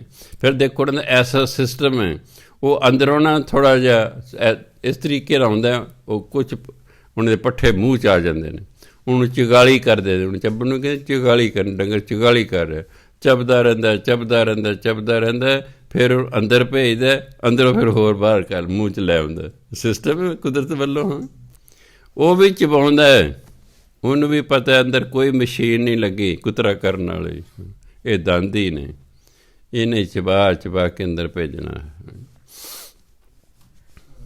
ਫਿਰ ਤੁਹਾਨੂੰ ਜਿਹੜੇ ਦਾਲ ਸਬਜ਼ੀ ਦੀ ਵੀ ਲੋੜ ਨਹੀਂ ਪਏਗੀ। ਹਾਂ, ਇਹ ਜੋ ਕਾਲੀ ਕਾਲੀ ਖਾਣਾ, ਫਿਰ ਹੀ ਦਾਲਾਂ ਸਬਜ਼ੀਆਂ ਦੀ ਲੋੜ ਪੈਂਦੀ ਹੈ। ਤੁਸੀਂ ਕਦੇ ਖਾ ਕੇ ਦੇਖਿਓ, ਇੱਕ ਬੁਰਕੀ ਮੂੰਹ 'ਚ ਪਾ ਲਿਓ, ਕੋਈ ਦਾਲ ਸਬਜ਼ੀ ਲੂਣ ਮਿਰਚ ਕੁਛ ਨਹੀਂ ਲਾਣਾ, ਕੋਈ ਰੋਟੀ ਚੋਪੜਨੀ ਨਹੀਂ, ਛੋਟੀ ਜਿਹੀ ਬੁਰਕੀ ਕੱਟਣੀ ਹੈ, ਮੂੰਹ 'ਚ ਪਾ ਲਓ, ਚਬਾਈ ਜਾਓ, ਚਬਾਈ ਜਾਓ, ਚਬਾਈ ਜਾਓ, ਚਬਾਈ ਜਾਓ। 40 ਕੁ ਵਾਰ ਜਦੋਂ ਤੁਸੀਂ ਉਸਨੂੰ ਚਬਾਓਗੇ, ਪਾਣੀ ਬਣ ਜਾਏਗੀ, ਅੰਦਰ ਲੰਘ ਜਾਏਗੀ, ਗੱਲ ਖਤਮ ਹੋ ਗਈ। ਪਾਣੀ ਦਾ ਤਾਂ ਕੋਈ ਸਵਾਦ ਨਹੀਂ ਹੁੰਦਾ। ਜੇ ਤੁਸੀਂ ਪਾਣੀ ਪੀਂਦੇ ਹੋ, ਉਹਦਾ ਕੋਈ ਸਵਾਦ ਤਾਂ ਨਹੀਂ ਹੁੰਦਾ। ਪੀਂਦੇ ਹੋ ਨਾ, ਨਹੀਂ ਲੰਘ ਜਾਏਗੀ। ਮੈਂ ਸਾਰੇ ਤਜਰਬੇ ਕਰ ਕਰਕੇ ਦੇਖੇ, ਮੈਂ ਤਾਂ ਤੁਹਾਨੂੰ ਕਹਿੰਦਾ। ਜਦੋਂ ਜਵਾਕ ਜੇ ਲੜ ਪਏ, ਮਾਂ ਪਿਓ ਆ ਕੀ ਕੱਦ ਖਾਨਾ ਜਿਹਾ ਬਣਾਉਂਦਾ, ਕੱਦੂ ਨੂੰ ਕੱਦ ਖਾਨਾ ਹੀ ਕਹਿੰਦੇ ਨੇ। ਮਾਂ ਨੇ ਕੱਦੂ ਬਣਾਉਂਦੇ, ਕਹਿੰਦੇ ਆ ਕੀ ਕੱਦ ਖਾਨਾ ਬਣਾਤਾ ਹੈ। ਖਾਣ ਦੀ ਜਾਚ ਹੀ ਨਹੀਂ ਹੈਗੀ। ਇਹ ਕੱਦੂ ਵੀ ਅੰਮ੍ਰਿਤ ਹੋ ਸਕਦਾ ਜੇ ਕਿਤੇ ਸਾਨੂੰ ਭੋਜਨ ਖਾਣਾ ਆ ਜਾਏ। ਮੰਨਣਾ ਕਿਸੇ ਨਹੀਂ, ਮੰਨ ਜੇ ਫਿਰ ਤਾਂ ਗੱਲ ਹੀ ਮੰਨੇ ਕੀ ਗਤ ਕਹੀ ਨਾ ਜਾਏ। ਫਿਰ ਤਾਂ ਅਸੀਂ ਖੁਦ ਦੇ ਪਤਾ ਨਹੀਂ ਕਿੱਥੇ ਦੇ ਕਿੱਥੇ ਪਹੁੰਚ ਗਏ ਹੁੰਦੇ ਜੇ ਕਿਤੇ ਗੁਰੂ ਦੀ ਗੱਲ ਮੰਨ ਲੈਂਦੇ। ਇੱਕ ਵਿਚਾਰੇ ਨੇ ਮੇਰੀ ਮੰਨ ਲਈ, 3-4 ਸਾਲਾਂ ਦੀ ਗੱਲ। ਉਹ ਜੋ ਰੋਟੀ ਇੱਕ ਰੋਟੀ ਖਾਂਦੇ ਉਹਨੂੰ ਕਿੰਨਾ ਹੀ ਸਮਾਂ ਲੱਗ ਗਿਆ। ਘਰ ਵਾਲੇ ਕਹਿੰਦੇ ਛੇਤੀ ਕਰ, ਕੀ ਗੱਲ ਹੋ ਗਈ ਜੀ? ਕਹਿੰਦੇ ਬਾਬਾ ਜੀ ਕਹਿੰਦੇ 32 ਵਾਰ ਚਬਾਇਆ ਕਰੋ। ਕਹਿੰਦੇ ਚੱਲ ਬਾਬਾ ਤਾਂ ਵਿਹਲਾ, ਛੇਤੀ ਕਰ, ਮੈਂ ਆਪਣਾ ਵਿਹਲੇ ਹੋਣਾ। ਕਹਿੰਦੇ ਬਾਕੀ ਜੀ ਮੈਂ ਫਿਰ ਦੂਜੀ 2 ਉਂਝ ਖਾ ਲਈਆਂ ਜਿਵੇਂ ਪਹਿਲਾਂ ਖਾਂਦਾ, ਨਵੇੜਤਾ ਕੰਮ। ਜਿਹੜਾ ਹੌਲੀ ਹੌਲੀ ਖਾਣ, ਕਹਿੰਦੇ ਗਿੱਲਾ ਪੀਣ ਪਾਉਣਾ। ਕਹਿੰਦੇ ਕੀ ਗਿੱਲਾ ਪੀਣ ਪਾ ਕੇ ਬਹਿ ਗਏ ਹੋ। ਚਲੋ ਦਾਤਾ ਭਲੀ ਕਰੇ। ਮਨ ਮੇਰੇ RAM ਨਾਮ ਜਪ ਜਪ। ਇਹ ਮੇਰੇ ਮਨਾ ਤੂੰ ਪਰਮਾਤਮਾ ਦਾ ਨਾਮ ਜਪ, ਫਿਰ ਕੀ ਹੋਏਗਾ? ਮਨ ਇੱਛੇ ਫਲ ਪੁੰਚ ਤੂੰ ਜੋ ਚਾਹੇਂਗਾ ਉਹੀ ਤੈਨੂੰ ਮਿਲੇਗਾ। ਸਭ ਚੂਕੈ ਸੋਗ ਸੰਤਾਪ, ਜਿੰਨਾ ਸੋਗ ਹੈ ਸੰਤਾਪ ਦਾ ਦੁੱਖ, ਸਭ ਮਾਨਸਿਕ ਦੁੱਖ ਤੇਰਾ ਖਤਮ ਹੋ ਜਾਏਗਾ। ਤੂੰ ਕਹਿੰਦੇ ਨਾਮ ਜਪ। ਜਿਸ ਕਾਰਨ ਤਨ ਧਾਰਿਆ, ਸੋ ਪ੍ਰਭ ਡਿਠਾ ਨਾਲ, ਜਲ ਥਲ ਮਹੀਲ ਪੂਰਿਆ, ਪ੍ਰਭ ਆਪਣੀ ਨਦਰ ਨਿਹਾਲ। ਜੇ ਤੂੰ ਰਾਮ ਦਾ ਨਾਮ ਜਪੇਗਾ ਨਾ, ਜਿਸ ਕਾਰਨ ਤਨ ਧਾਰਿਆ, ਜਿਸ ਕਾਰਨ ਇਹ ਸਰੀਰ ਧਾਰਨ ਕੀਤਾ ਸੀ, ਇਹ ਕਾਹਦੇ ਲਈ ਕੀਤਾ ਸੀ? ਪਰਮਾਤਮਾ ਦੀ ਪ੍ਰਾਪਤੀ ਲਈ। ਮਨੁੱਖਾ ਸਰੀਰ ਕਾਹਦੇ ਮਿਲਿਆ? ਪਰਮਾਤਮਾ ਦੀ ਪ੍ਰਾਪਤੀ ਲਈ, ਪਰਮਾਤਮਾ ਦੇ ਦਰਸ਼ਨਾਂ ਲਈ। ਜਿਸ ਕਾਰਨ ਤਨ ਧਾਰਿਆ, ਸੋ ਪ੍ਰਭ ਡਿਠਾ ਨਾਲ। ਉਹ ਫਿਰ ਜਦੋਂ ਨਾਮ ਜਪੀ ਗਏ, ਜਿਸ ਕਾਰਨ ਇਹ ਸਰੀਰ ਧਾਰਨ ਕੀਤਾ ਸੀ ਵੀ ਪਰਮਾਤਮਾ ਦੇ ਦਰਸ਼ਨ ਕਰਾਂਗਾ, ਉਹ ਪਰਮਾਤਮਾ ਦੇ ਨਾਲ ਹੀ ਵੇਖ ਲਿਆ ਹੈ, ਉਹਦੇ ਕਦੇ ਨਾਲ ਹੀ ਹੈ। ਜਲ ਥਲ ਮਹੀਲ ਪੂਰਿਆ, ਪਰਮਾਤਮਾ ਪਾਣੀ 'ਚ ਵੀ ਹੈ, ਥਲ ਧਰਤੀ 'ਤੇ ਵੀ ਹੈ, ਮਹੀਲ ਆਕਾਸ਼ ਵਿੱਚ ਵੀ ਹੈ। ਪ੍ਰਭ ਆਪਣੀ ਨਜ਼ਰ ਨਿਹਾਲ, ਅਤੇ ਪਰਮਾਤਮਾ ਫਿਰ ਨਾਮ ਜਪਣ ਵਾਲੇ ਨੂੰ ਆਪਣੀ ਕਿਰਪਾ ਦ੍ਰਿਸ਼ਟੀ ਨਾਲ ਵੇਖਦਾ ਹੈ। ਸਤਿਕਾਰਯੋਗ ਸਾਧ ਸੰਗਤ ਜੀ, ਵਾਹਿਗੁਰੂ ਜੀ ਕਾ ਖਾਲਸਾ, ਵਾਹਿਗੁਰੂ ਜੀ ਕੀ ਫਤਿਹ।